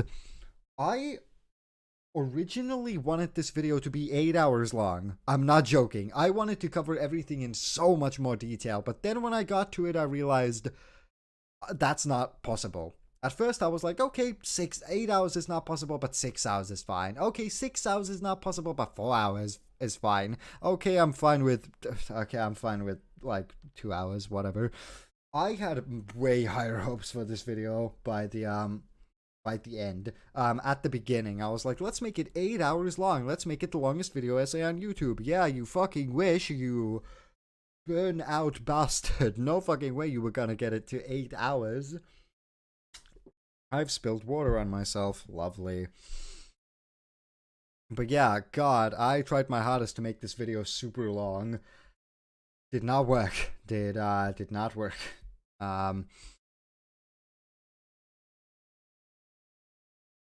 So yeah, it's 2 hours, which is a far cry from those 8 hours, but why the fuck am I not moving? Okay, right. Ah, God, it keeps just glitching out. I think it's because I constantly kind of look over to the side of the screen, to my other screen, which is on my side, to check that everything's working instead of being directly in front of the camera. I think that's the reason I keep buzzing off. But yeah, God, this video, technically 4 years in the making, in reality 1 year. I started in January. Then I took a break for like 3 months. Then I worked on it for 2 months. Took a break for 3 months to make the 3 other videos: the Dead Store video, the Dress Up Darling video, and the Spyro video. And then after that, I got serious about it and started working on it again, full blast, once summer started, and did not stop until it was done.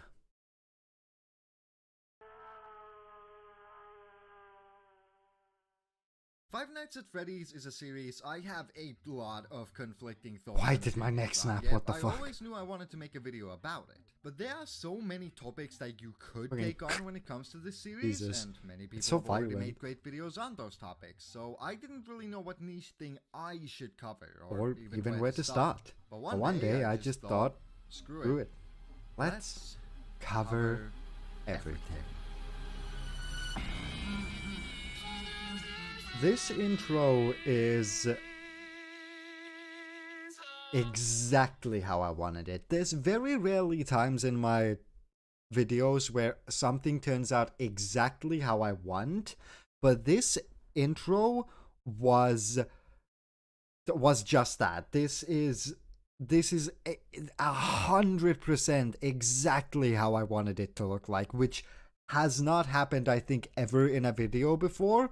And I was very happy with this intro. Then after that, I have a few gripes with shit here and there. But yeah, this intro was just completely exactly how I wanted it to be. The sounds and the text here and the zooms in and the vignette and everything. Ah, God. Yeah, I'm talking about it all. Five Nights at Freddy's is a series. Yeah, no, I'm not gonna. I could probably recite the entire video off by heart still. But yeah, this This video took a lot of my life away, I must say. There was... Oh god, it was a lot. This video was a lot. Oh yeah, no, actually, hold on. I gotta give a shout out to another one of my friends. JT! My friend JT helped me with the thumbnail. The thumbnail usually was... The title... What the fuck did I just say? The thumbnail usually was... The thumbnail used to be literally just the Freddy without the stickman, because I was like, how do I put the stickman in there? And then my friend JT was like, hey, yo, put the stickman just like in the background, just kind of half opacity, like that. And I was like, you're fucking right. You're exactly correct. So cheers for JT for making this look a bit better than just a picture of funny Phasma. Disagreed on what? I don't know. By Scott Cawthon, which started in 2014 as a relatively simple point-and-click horror game that over the years has grown into a multi-million-dollar franchise Oh, you're with talking 9 about the lore goddamn in games there, right? under its belt, a story more convoluted than my therapist's notes on me, and a horde of fans that could probably overtake all of Sweden if that meant they'd get their hands on a rare Golden Freddy Funko Pop. This is the best script I've read. I'll just say, I spent the entire summer on the script. I spent 3 months on the script of this video. And I must say it is the best one. It is my best written video. It's just, it's real good, I must say. It's real good. I'm gonna toot my own horn. That's the entire point of the stream. I'm gonna toot my own horn and say this is the best written video I've made. There's some hiccups here and there, obviously, some awkward jokes that don't land, but this is genuinely... like very entertaining to watch. Like if I didn't have immense PTSD from making this video and I watched this would be very entertaining throughout. And that's what oh, that's credits. That's what most people said down here. Most people from what I saw said that even though there's some parts of the video which discuss fairly boring topics like the books and movies and stuff like that, they were still entertained throughout, and I feel like I definitely succeeded with that. The pacing and the writing is definitely the best that I've done so far, and I am proud of this video. It's just that there was so much just dumb shit that I had to deal with when it comes to the making of this video. And you know what? Fuck it.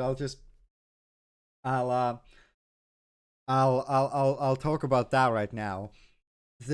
I had almost no problems during the script writing. I had no problems during the audio recording. I had no problems during the audio editing. What I had problems with was general editing, when I started finally editing this beast of a video. Because 3 very big specific things happened.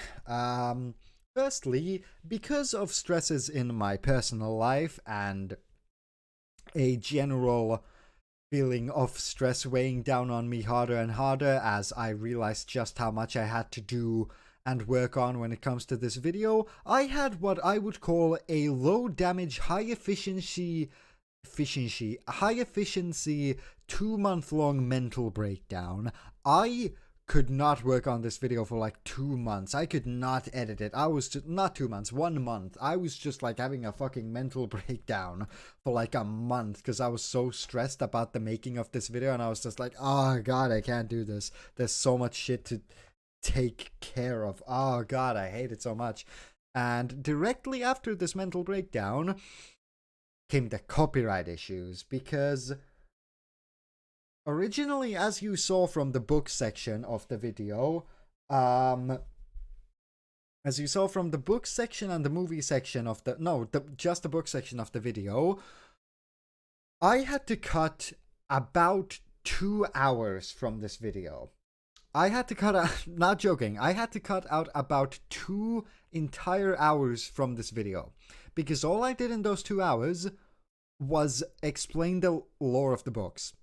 Just explain exactly how the books go. And that opposes a copyright problem, because if you basically just give a glorified audiobook with visuals to the public for free, that's basically like giving away a free audiobook, which is not good. That's that's illegal. You can't do that. So unfortunately, because I had been stupid and written the script in a way where first I talked about the general law and then my thoughts about it instead of mixing them together to make it fall under fair use, what happened was that I had to cut out 2 hours of me talking about how the book's law, the lore of all of the books.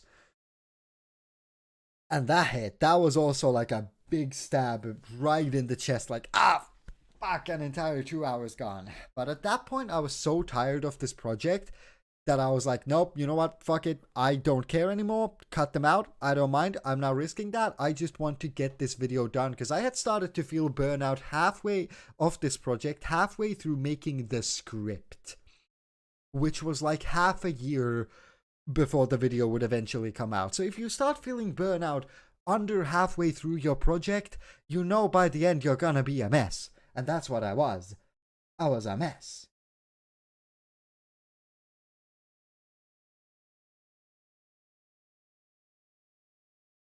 Wait, hold on. Good. Yep, 2 hours. Yep, 2 hours of only just explaining the books. The Fazbear Fright stories took up a lot of time. I was really proud of those sections too, but at this point I was so burned out, I was like, nope, fuck it, I'm not doing this anymore, I'm just getting rid of these. These don't matter to me anymore, they're dead now, you'll never see them.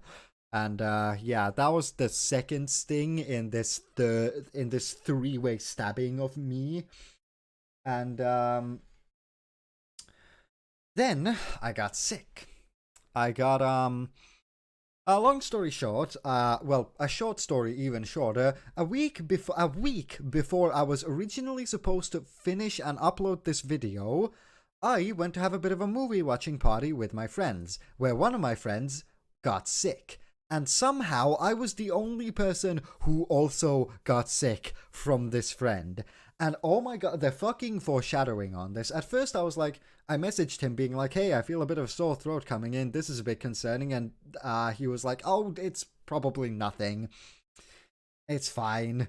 And then the next day I woke up with a horrible fever. Then I was like, well, shit, now I'm sick. And he was like, oh, it's probably just a tiny sickness.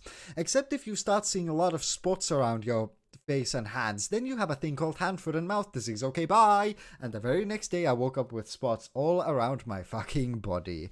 I had somehow contracted hand, foot, and mouth disease, which is a disease you're supposed to have when you're like 5, but what can I say, my body is built different in the worst way possible. It's basically this disease which makes these big swollen red spots appear everywhere on your skin, and it mostly targets your mouth, hands, and feet. And it got so bad, this is a bit gross, so I'm sorry. Warning if you don't want to hear this. I couldn't I couldn't walk for like a few days because the bottoms of my feet were filled with these spots. I finished the entire rest of this video with my pinky finger and the one next to the pinky finger. What the fuck is that finger called? You never hear about that finger. Hold on, what the fuck is it called? Ring finger, right.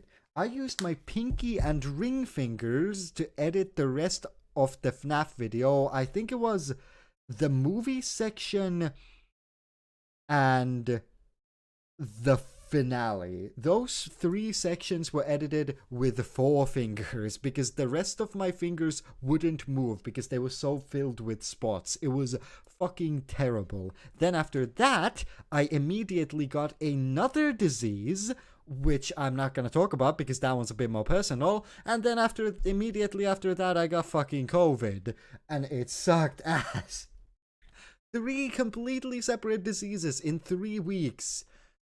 Ah, god, it sucked. It was so bad. But thankfully, in the middle of those 3 diseases, which was a triple stab in this stabbing of me, during all of this, I was thankfully able to finally upload the video on the 26th of November 2022. And needless to say, all of this pain was definitely worth it. Because I have a hard time believing I'll be able to surpass this number of views in a long time. I knew this video was gonna do well. I'm not gonna lie. I already knew this video was gonna do well because of just the general topic, right? It's so general when it comes to FNAF, and it's so long that even if one person watches it the entire way through, YouTube's gonna be like, oh shit, a 2-hour video about a popular topic on a fucking website? Let's recommend that. So I already knew this video would get like at least 1,000 views or like 10k maybe or something like that. And during the first week, it got about 2k, and I was like, yep, that's, I don't know, it could have done a bit more considering I worked a year on this, but it was decent. And then the very next week, it went up so fucking much, and it hasn't stopped since. And yeah, that is kind of insane. 78, let's refresh, let's see if there's any more. I'm assuming it's gone up. Yep, 78,000, almost. It's almost at 100. Sorry. This video is almost at 100,000 views, which, oh yeah, that's a challenge I want to set. Can we get this video to 100k views by the end of the year? There's not that much time left. There's only 3 days left, but if we could somehow, I'm currently getting about 10k views every 2 days. I'm assuming this video will get to 80k by the end of today, and in the next 2 days, according to everything, it should get to 90k, according to statistics. Can we get this video to 100 fucking thousand views by the end of the year? There's 3 days. We could still do it. We could still get this video out there. Tell it to your friends. Tell it to your fucking everyone. No problem, man. I'll put it on loop. Cheers. That would be insane. If a video of mine could hit 100,000 views by the end of the year on all the counts, thank you for doing your part. That would be insane. But yeah, I do believe it was worth it. I remember when I got this fucking finale done. As in his Let's Plays of the mainline FNAF games, Not including the revisiting series. 3,468 times. One proof, here's the Excel sheet. And with that, I leave you. Never associate me with this franchise again. Good night, everybody! When I saw these credits and heard this music, like on YouTube, knowing that I'm free, I was so ready to have like a low angle close-up shot of me dramatically shedding one singular tear from my eyes. I was so happy that this video was done. Oh my god. It was, dear god. Fucking hell, it was... God, I was so happy when I saw these credits roll on the finalized video. Also, I love this song. This was... I remember looking... An entire day I spent looking for this song. The 10-year-olds who will blindly watch anything related to FNAF. Lamau, I talked about that in the video. But yeah, I remember looking for an entire day for the perfect song for these ending credits. And this one, Orient by Sefshol,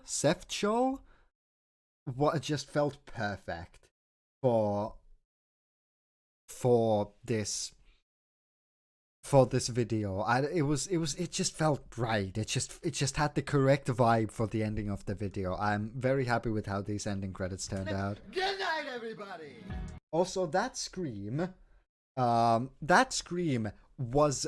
I remember last thing I recorded, I had been recording audio 4 hours every day for 5 days straight. My voice was completely gone, and that scream was filled with all of the intensity of a man who had just recorded as much footage and narration as he had done.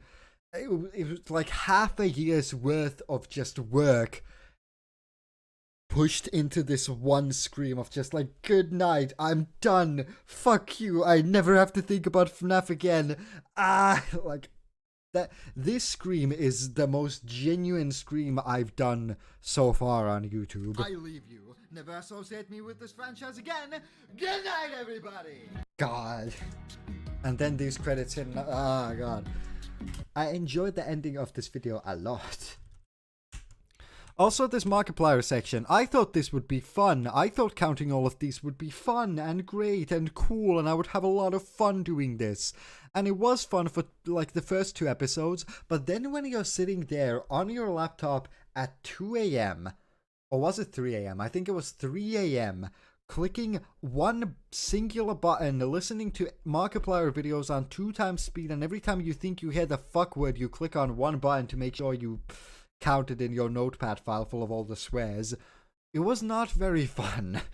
But I'm really glad I got this in here, because I really wanted something to keep people watching till the end.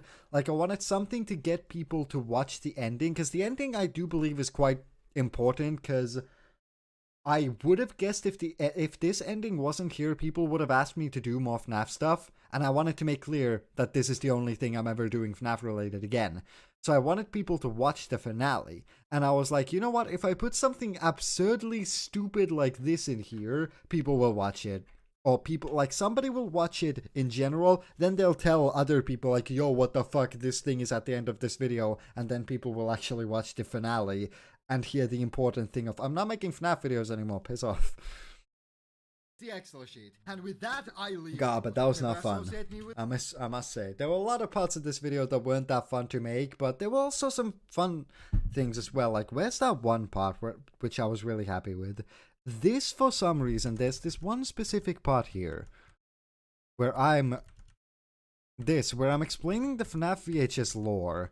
This part, for some reason, made me go ooh, gave me goosebumps, made me go ooh.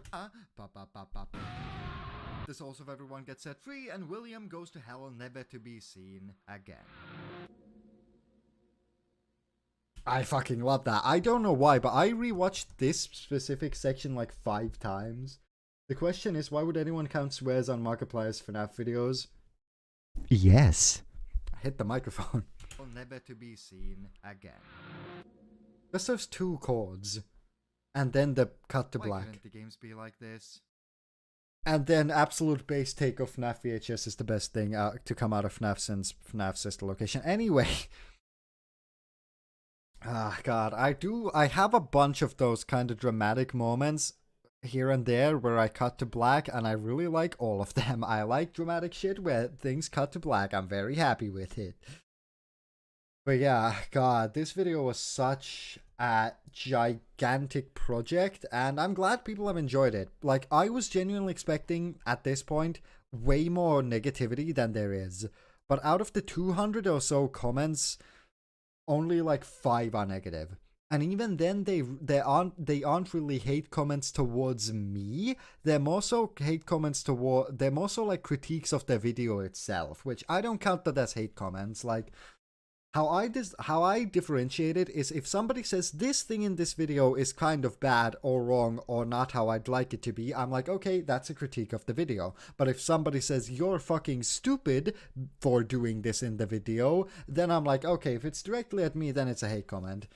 And there's like maybe one of those out of all of these 200 comments, which is insane. I really was expecting at least somebody to be negative about this, but no, it's literally just people being like, this video is awesome. And I was also, this one was especially, this one I felt especially happy about. Being hard of hearing and good at FNAF is genuinely impressive. Even if you didn't beat 2020, the skills with the game is exceptionally top-notch for the audio handicap that makes it even harder to play. I thought that was going to be the thing that people were going to be negative about. I thought there was going to be some dickhead saying slurs because I am hard of hearing. And no, the only comment that I've seen about it is people just being like, is this, where it's just like, mate, that's genuinely impressive. And I'm like, thank you, what the fuck? People are making fun of me for a thing I can't change about myself. I usually expect that to always happen when it comes to Five Nights at Freddy's, when it comes to the internet. FNAF in general was going from kinda scary but still for kids to see the goofy bear saying Gregory Amogus. Oh yeah, I wanna hear this. Speaking of Gregory Amogus, where's that section? Did any of you notice? A bad thing. Trap the moose on top of them. No, that's the glitches. Takes it to but only to another fucking place which is here. Questo 2 makes sense for a one jump with an area of this size, but the entire Okay, did any of you notice that this is not the actual voice? game is just Gregory, go here. Because my friend apparently didn't recognize that was me, but that was me. I was so surprised because I was like, obviously that's me. What the fuck? How did you not notice? But of this size, but the entire game is just Gregory, go here. apparently my friend didn't recognize that that was me, which I was like, I felt like that was pretty obvious, right? The rest of y'all out there, you immediately recognize that as not the official voice, right? I'm assuming so, but I was surprised that my friend, who hears me talk a lot more than the people of the internet, didn't recognize that as me. I was like, what the fuck? I thought that was very clear that that was me. Area of this size, but the entire game is just Gregory, go here. Then you What? I'm sorry, that I got reminded of that with the goofy bear saying Gregory among us. I can't do the impression anymore. How the fuck does he talk anymore? How the fuck does that bear talk? Gregory, go here. Yes, okay, cool. So my friend's just dumb, alright. No. I love you, you are a good friend. I just fooled you, haha. bugs and the general feeling that this game is just some parts. I did like this part at the end. I think after hearing 122, hearing your voice, I can confirm that I thought it was actually your voice. 122, I'm assuming what it was. I'm assuming 122 is exactly do anything. And all attempts at emotional beats fail because usually they come out of nowhere and lead nowhere. This feels like a game with no story, and that would be fine if it wasn't for the fact that this was clearly supposed to be a game revolving around a big story because of the amount of characters, talking, and world building there is.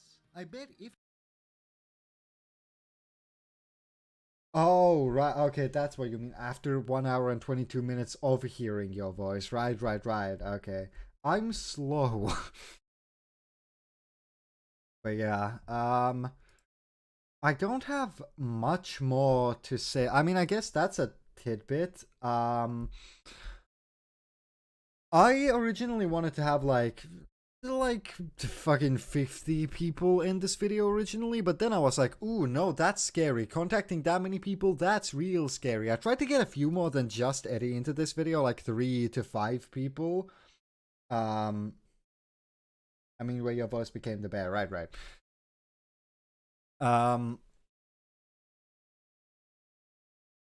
Yeah, I tried to get like 3 to 5 people in this video, but unfortunately everybody except Eddie was busy, but everybody who I contacted was very nice and very cool or ghosted me, but that's also cool because people are busy. And yeah, it went down from like, I want 20 people in this to, okay, I want 5 people, to being like, okay, I kind of just want Eddie because Eddie was the only one who responded. in an affirmative manner. The audio stream's current bitrate. Yeah, fuck off. Man, I can forgive you. Making a 2-hour pure FNAF game content would turn everyone insane. Yeah, I'm not sure if Eddie even watched the part of the video that he's in, because I DM'd him and was like, hey, yo, the video's out. And he never replied to me. I'm assuming he saw it. I'm assuming he saw his part, but yeah, I would not blame him for not watching this entire video. He's like 45 or something.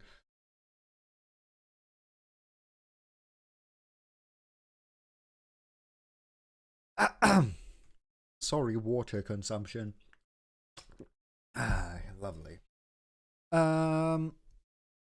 Yeah, I think I've talked about everything that I wanted to. My model's gonna break up again because I'm looking at the side. Shout out to Eddie. I wanted to originally have a lot of people in this, but then, no, that's anxiety inducing. Final Scream. Baba Booey. Yeah, if anybody's got any specific questions, then I guess feel free to ask them. Because again, this video's too fresh in my mind to like have any super deep thoughts about. So far, I'm just like, yeah, it's a good video, but I really don't want to think about it yet because it hasn't been long enough. I haven't recovered emotionally from this video yet. So yeah.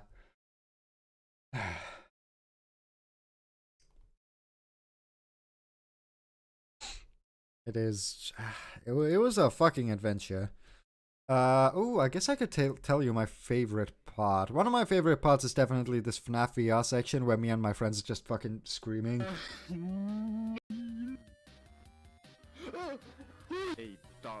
Love this. Hello. I like it when my friends yell. How long was the editing of the video? I don't want this shit on my screen. The editing altogether was about, oh fuck, how long was it? I think it was like 3 months. I think it was like 3 months of 3 months it took, but actual editing of those 3 months was probably about 2 because I had that 1 month long mental breakdown where I didn't do anything. So like in real time 3 months, in game time 2 months. Once you get once you get into it and once you get into the flow, you start editing real fast. So it that's a good amount. I'd say for a 2-hour video, 2 months of just like straight up big, strong, good work. I think that's a good pace. If it takes me like 2 weeks to make a 30-minute video or something. 3 months of only researching. I'm guessing you tried to say researching FNAF content. No. I researched FNAF content for about a year because I had to research during the script writing and the editing and everything. Man, brother, you still sane? I've never been. When I came up with this idea, right? I came up with the idea of let's make a video that's 2 hours long on FNAF, and was okay with that from the beginning. Clearly, I'm not sane from like the beginning. Clearly, from the very beginning, I'm not sane. Also, I do like this. I do like the rant about kids that I have, because it's kind of out of fucking nowhere and random. Especially because it's supposed to be in the community good section, and I'm just like, man, fuck them kids, but in their annoying way.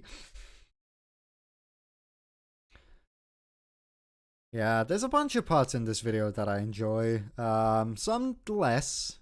Like,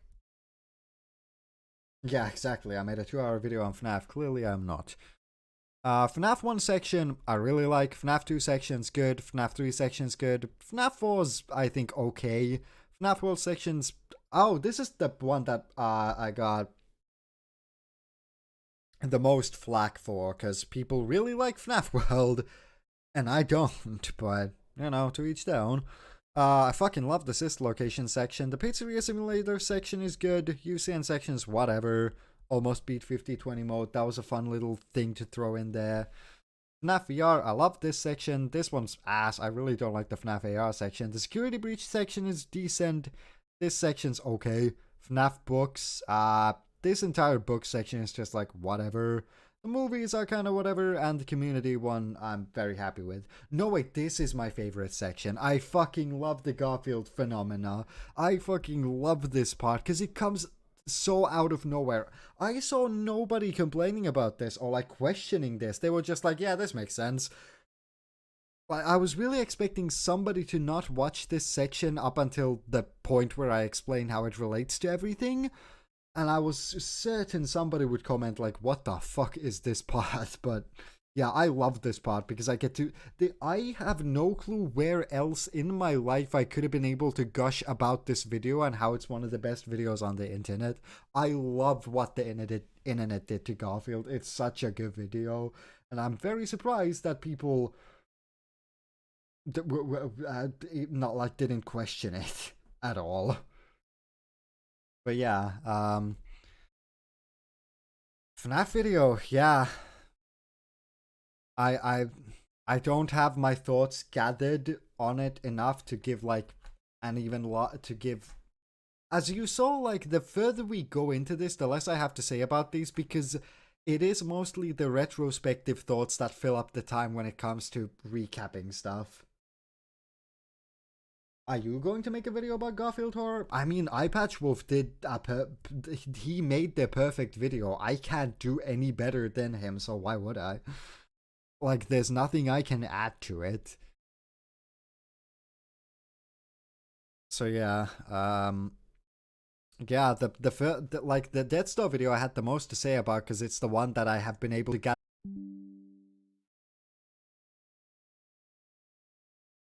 Oh wow, are we still here? My OBS just disconnected the stream for no reason.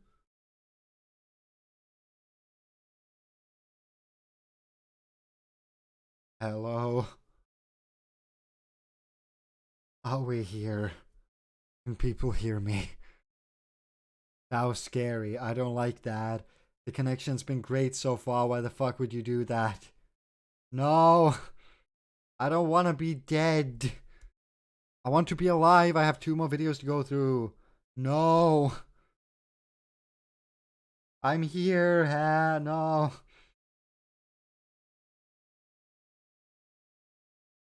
Okay, never mind. Yeah, fucking Freddy Fazbear came to my house and killed my ass. Alright. Right. Okay. FNAF video. It hasn't been long enough for me to actually give big, deep retrospect on. And I do believe, I think the universe now is saying, like, okay, move the fuck on from FNAF. You got move on. We're gonna cut off the universe will cut off your stream if you keep talking about FNAF. So let's move on to the last 2 videos. Starting off with the demo discs video, which the thumbnail has those low opacity discs. I don't know how easily they can be seen in anything except computer. I cannot recognize those. Recognize these low opacity discs at all on my phone, but on desktop you can see them in the thumbnail a little bit. So yeah, this again, another video where I mixed real Stickman footage and real life footage, which I usually don't do. I don't know why, it just felt natural in this situation.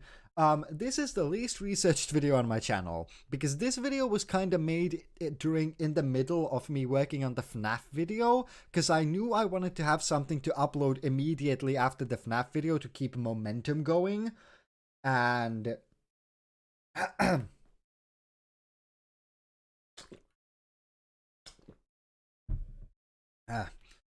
water. And I keep hearing noises of the night. Yeah, I knew I wanted to have a video immediately out after the FNAF video to keep momentum going. And this was kind of quote-unquote rushed. I worked on it for like half a year, but the editing of this video was definitely rushed. I tried to do it as fast as I could. And so was the thumbnail. I made the thumbnail like 2 days before the video was out, which is very abnormal for me because usually I make thumbnails about a month before the video comes out.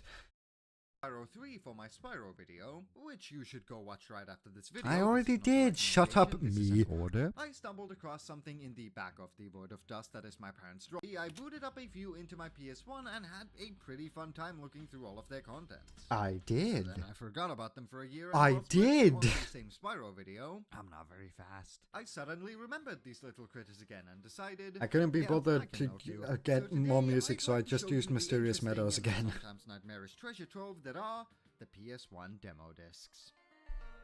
Couldn't be bothered to use anything else but Mysterious Meadows.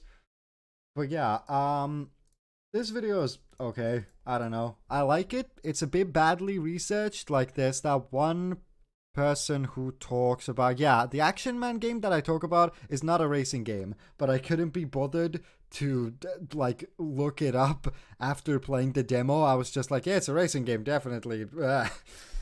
It was a bit dumb. I just tried to kind of I just wanted to get my initial thoughts on the demo discs out themselves, and I didn't really research the games any further, which I should have done to make the video a bit more cohesive, but oh well, here we are. The video, I think, is decent enough as is.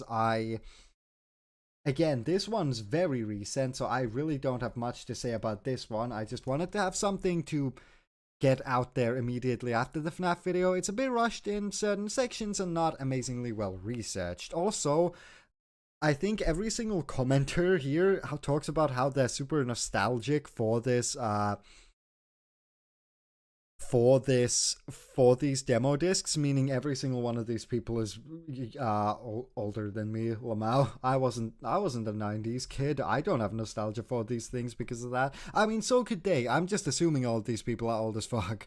But yeah, I'd like to think that every commenter here is older than me, which would be very funny.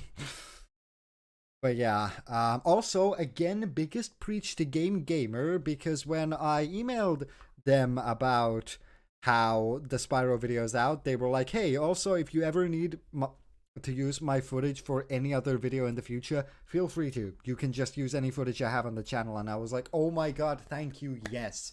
Because I bought a really cheap capture card to try to get some footage from my own demo discs. But unfortunately, the footage was 2 pixels because the fucking stupid capture card was like €5. It was really cheap, aka really shit quality. Should have seen that coming, but I was like, oh no, what do I do now? Then I remembered, oh shit, I can use Game Gamer's footage, and it was great. It was lovely. It was wonderful. Biggest preach to Game Gamer once again for letting me use their footage. And yeah, I think some of the jokes here are nice, but it's a bit incohesive here and there. But yeah, I like it. It's a decent video. I don't have much to say about this one. This one's definitely just one of those where it's just kind of, yeah, it's there. I like it. There's no super strong personal connection to it from me. It's nice. End card, go. Song slaps though. Not my own made for once. Okay, let's stop that. Just in case YouTube thinks, no, you played 7 Nation Army right there. You played 100 gex right there. That's definitely copyrighted, even though it's a non-copyright song. But yeah, I really don't have anything to say about this one. I'm glad this got, well, I would have rather some other videos of mine get more views, but, you know, I'm happy that this got the views that it got. And yeah, also Fenarinars PlayStation Europe doesn't need anything. It doesn't need a shout out. RetroPixel 9886 and Hey Babe used like 5 milliseconds of their footage as well. Very happy about that. Very happy about that. I'm grateful for them as well. Big shout out. I was in the PlayStation 3 era, and I must say the best moment are the in-game lobby in Call of Duty. Fucking hell. Cannot say I'm not much of a shooter person myself. But yeah, Nichijou, my beloved. Speaking of which, time to get to that. The last video that I uploaded this year, which is fucking stupid. I wrote this video in 2 hours. I was working on the FNAF video. I remember specifically I was doing the Markiplier swear counting, and then I had just, like, I was doing that, and at the same time, not at the same time, and after doing that, I watched the episode of Nichijou, episode 8, with the elevator scene, and I was like, no, wait, did I? Or had I finished the show? No, I hadn't. I just watched episode 8, and I was like, my fucking game theory brain got on and turned on and was like, ooh, what if there was a really dumb theory about the dark truth of Nichijou, ooh, and how it's really actually about people being in a coma and dying. And then I wrote the script in like 2 hours and made the rest of the video, fucking hell, made the rest of the video in a week.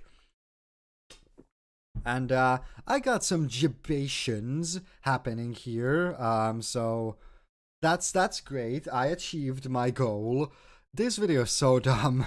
This was really fun to make because I was just like, how can I sound really dramatic and really over the top and really over the top dramatic? And and the editing as well is so slow, and there's like these effects here and there, and some of the quotes in here, like, all that's left are 3 lives that used to be, or whatever the hell I say. Is it this? And that is because they have none. No, it's not there. I can't remember where specifically the quote is, but God, it's... I fucking love this video. Yeah, in case you didn't know, by the way, this video is... If you couldn't be bothered to watch until the end, this video is an entire... This video is just a jibation. It's not real. This theory is completely stupid and made up. And I just wanted to debate people. I don't really know what the point of this video is anymore, because originally I kind of wanted to critique the people who overly analyze everything to the point of it being stupid. And whilst this is kind of the point of that, I do love those kinds of videos as well, where somebody goes unbelievably in-depth about something real dumb. I really like that. So I don't even really know what... I don't really even know what the purpose of this video is anymore. I guess it's just here for fun. And I think it's a perfect way to end the year, to just be like, hey, fuck you, this video is really stupid. We'll see how many of you get baited by it.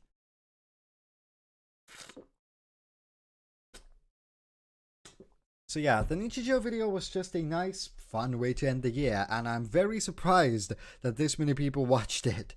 And I made this video when I still had like 300 subs, so I was like, I did not expect anyone to see it, and now people saw it, and people got pissed. But that's understandable, whatever. That was the point, you got debated? Lamau. And yeah, that was the end of the... God, that was only 11 days ago? That was only like 2 weeks ago? Fucking hell, it feels like it was a month ago. But a lot happened during these last 2 weeks, you know, Christmas and whatnot. And, yeah, that was the last video of the year. After this anniversary stream, there won't be another video until whenever during next year. Maybe it'll be in January, maybe in February, maybe in March. I don't know. But, yeah, those were all the videos that I uploaded this year. I feel like I got a lot better. Like, comparing the Death Star video to the PlayStation demo discs video, there's a lot of growth that has happened here, and I'm very happy with everything. Like, on a general level, I'm very happy with all of these videos, even if there's, like, the Death Star video, which I'm a bit less fond of than some of these other ones, but yeah, it's, in general, I'm very happy with how all of these turned out. Like, last year, there was like 1, 2, 3 videos. Sorry, 4. 4 videos out of the... Okay, 4, 8, 9, 10. 4 videos out of the 10 that I made that I actually kind of liked. Compare that to the 7 I made this year, where I only kind of don't like one of them.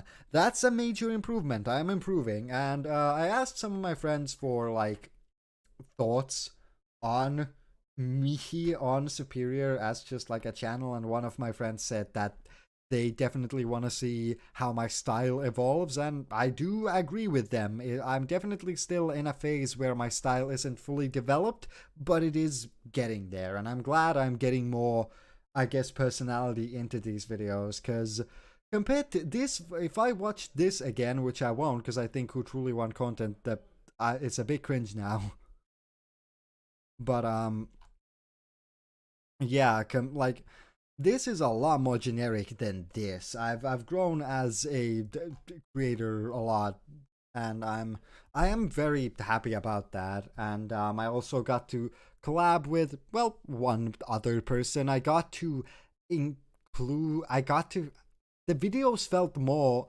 The videos were more the type that I wanted. Like, I didn't have the skills to make some of the videos that I made last year exactly how I wanted them to be, because I just lacked the skill. But now I was able to, like with the Dress Up Darling video and FNAF video, I was able to make a lot of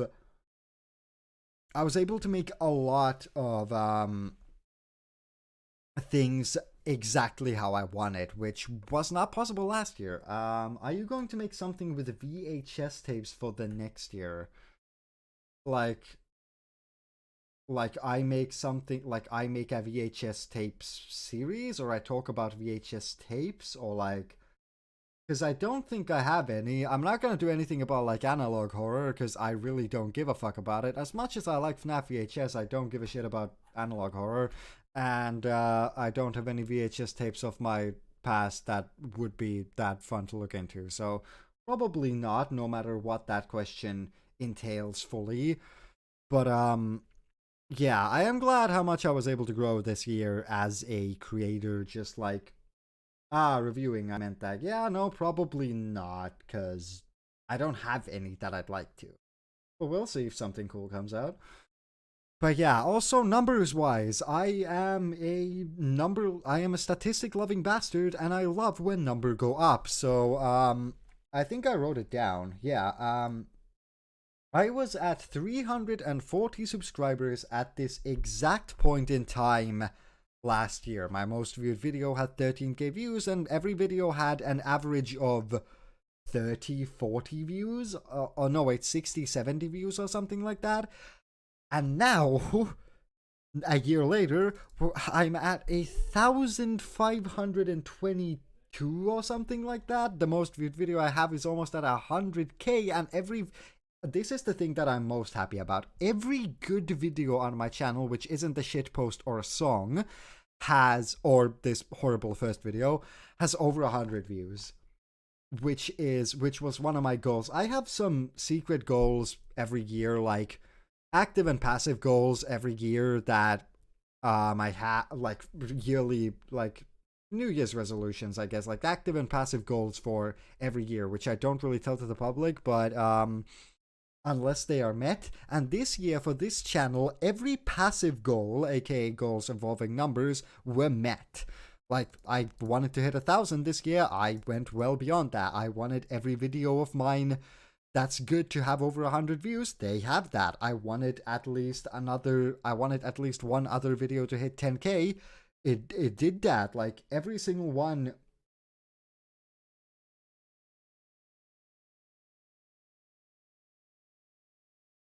Oh, that's a reference to that, right? Like, every single passive goal was met, which I didn't think was gonna happen for the longest time, which is insane. Also, oh yeah, funny fucking thing. I'm not really. The only things I've ever promoted in my videos are my Twitter and my Twitch, which I won't be using much of anymore. Like, Twitter, I'll only use from now on for like announcing stuff if I'm in stuff or uploaded a new video or something like that. That's when I'll make a tweet. But casually, I'm not using Twitter because fuck Twitter. That's what I've noticed this year. It's just Twitter sucks. Don't use it. And Twitch, due to their policy changes, I don't really want to use, and also streaming makes me too anxious. So if I'm ever gonna stream, it's gonna be on YouTube, just like this stream on my channel. And yeah, I don't know if I'm gonna come back to casual streaming anytime soon, but if I do, it's gonna be on this channel. I don't think I'm going back to Twitch. So it's funny that the only two things I promote, like the only two socials I've promoted, are the things I'm not using anymore, because I don't fuck Twitter and I don't want to use Twitch. I'm mainly just on YouTube. And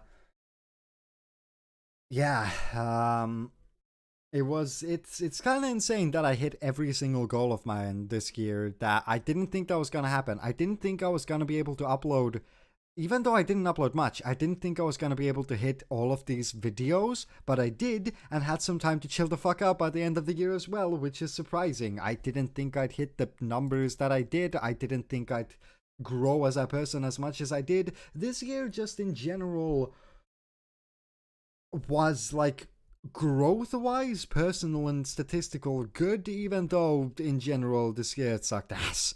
So that it ain't no bad. Everything, not everything, but some things turned out nice. Some things turned out fine. So yeah, I guess what I want to say here is cheers. Cheers to everybody who watched the FNAF video. To let's be honest, that's where all of you came from. And thank you to the people who decided to check out my other stuff from that FNAF video and subscribe for more. Thanks to Eddie for being a part of my biggest project to date. Thank you to the 300 or so of you who were here before this big FNAF boom made my channel blow up a bit more and were patient enough to wait almost half a year for a new video between Mysterious Murders and the FNAF video. Thanks to everybody. Yeah, I thought that sentence was gonna continue, but then I realized I don't have much more people to thank. Yeah, just cheers. This channel grew a lot more this year than I thought it would. This channel became a lot more special to me than I thought. And what for the future? I just want to make more, to be honest. Yeah, I just kind of want to make more. Next year is going to be the most hectic year of my life already. I know that. There's no doubt in my mind that next year is going to be the most hectic year of my life due to personal reasons. So I know I'm not going to have a lot of time to make videos. So to be honest, unfortunately, I think you should expect even less videos from me next year than this year. I have 1, 2, 3, 4, 5 videos, I think, right now that I know I'm gonna make next year, but after that, I have no clue if I'm gonna be able to get any more out, so don't expect many videos from me next year. I would also love to be in more things next year, but unfortunately, I'm not gonna probably have much time for that. I am already confirmed to be in another. I'm already confirmed to be in a video of another person's, which is fucking awesome. I'm so excited for all of you to see that project and me being in it. I can't say what it is yet because it's not going to be out until next year. But I recorded the things for it this year, and I'm fucking excited for you to see that. Oh my god, that's so cool. So I am confirmed for one project, but that's because I recorded my thing for it this year. But I'd like to collab with more people. So if any creator wants to have stupid fucking stickman face in their videos, hit me up. Hit me up wherever, except no FNAF stuff. I don't want to be associated with FNAF. Made that pretty clear in my FNAF video. So if you want me to be in a FNAF video or have a channel mostly to do with FNAF, sorry, gonna have to decline. And in general, expect a decline. Feel free to contact me, but expect not getting me there on the video. That don't expect me to don't expect affirmative reply. That's it, because I'm so fucking busy next year. I would love to be in more projects, I truly would, but I don't know if I'll have the time for that. So yeah, I just want to do more. Unfortunately, because of my situation and how much I have to do next year in my personal life, I don't know if I'm gonna be able to do as much as I wanna, but I want to get at least 5 videos out next year, like 5 big ones that are like 20 minutes plus. I don't want to really throw out many tiny videos here and there. I just want to throw out like big, good bangers that are all like 20, 30 minutes plus. No, I'm not going to promise anything streaming wise, because fucking videos, if videos are hard enough, streaming's not going to happen. The only thing I can promise is another anniversary stream. I'd love to be in more projects, but we'll see how that goes. And yeah, in general, I just want to make more. I think I said this exact same thing last year, but I just want to make more. I just want to be in more things and do more things, because now shit's really starting to hit the fan. I think what I said last year was that 2021 was the year where I set the base. I set the baseline for how I'm going to make my videos and what I'm going to do and plan out how shit's going to go. And 2022 is going to be the year where I apply all of that planning to use and really and when hopefully shit really starts hitting the fan. And that did indeed happen. So for 2023, I just kind of want to continue doing the thing that I'd like to believe I'm at least a little bit good and decent at, which is making these videos, being passionate about the dumbest of things. So yeah, do I have Anything else? Yeah, in general, would just like to find my style as well. That would be nice. Find my style a bit more, get my videos to be a bit more unique, stand out from the crowd a little bit more. I think my thumbnail game especially is a bit lacking right now. It's a bit generic, so I'd like to add more spice into that next year. Don't hold me accountable for that though. I don't know how good I'll be because I'm not good at graphic design. I don't know how much more unique they'll get. But yeah, I do believe that was that. I had a few more videos to talk about last year, so that's why it went on for about 30 minutes longer than this year, but yeah, in general, 2022 was a good year for growth of personal and statistical kind, but in general, I did not have the greatest time. But I feel like 2023, I'm not gonna say that, fuck that. You know what? I'm not gonna say that. 2023 will be better. Watch the entire planet engulf in flames the second I say that.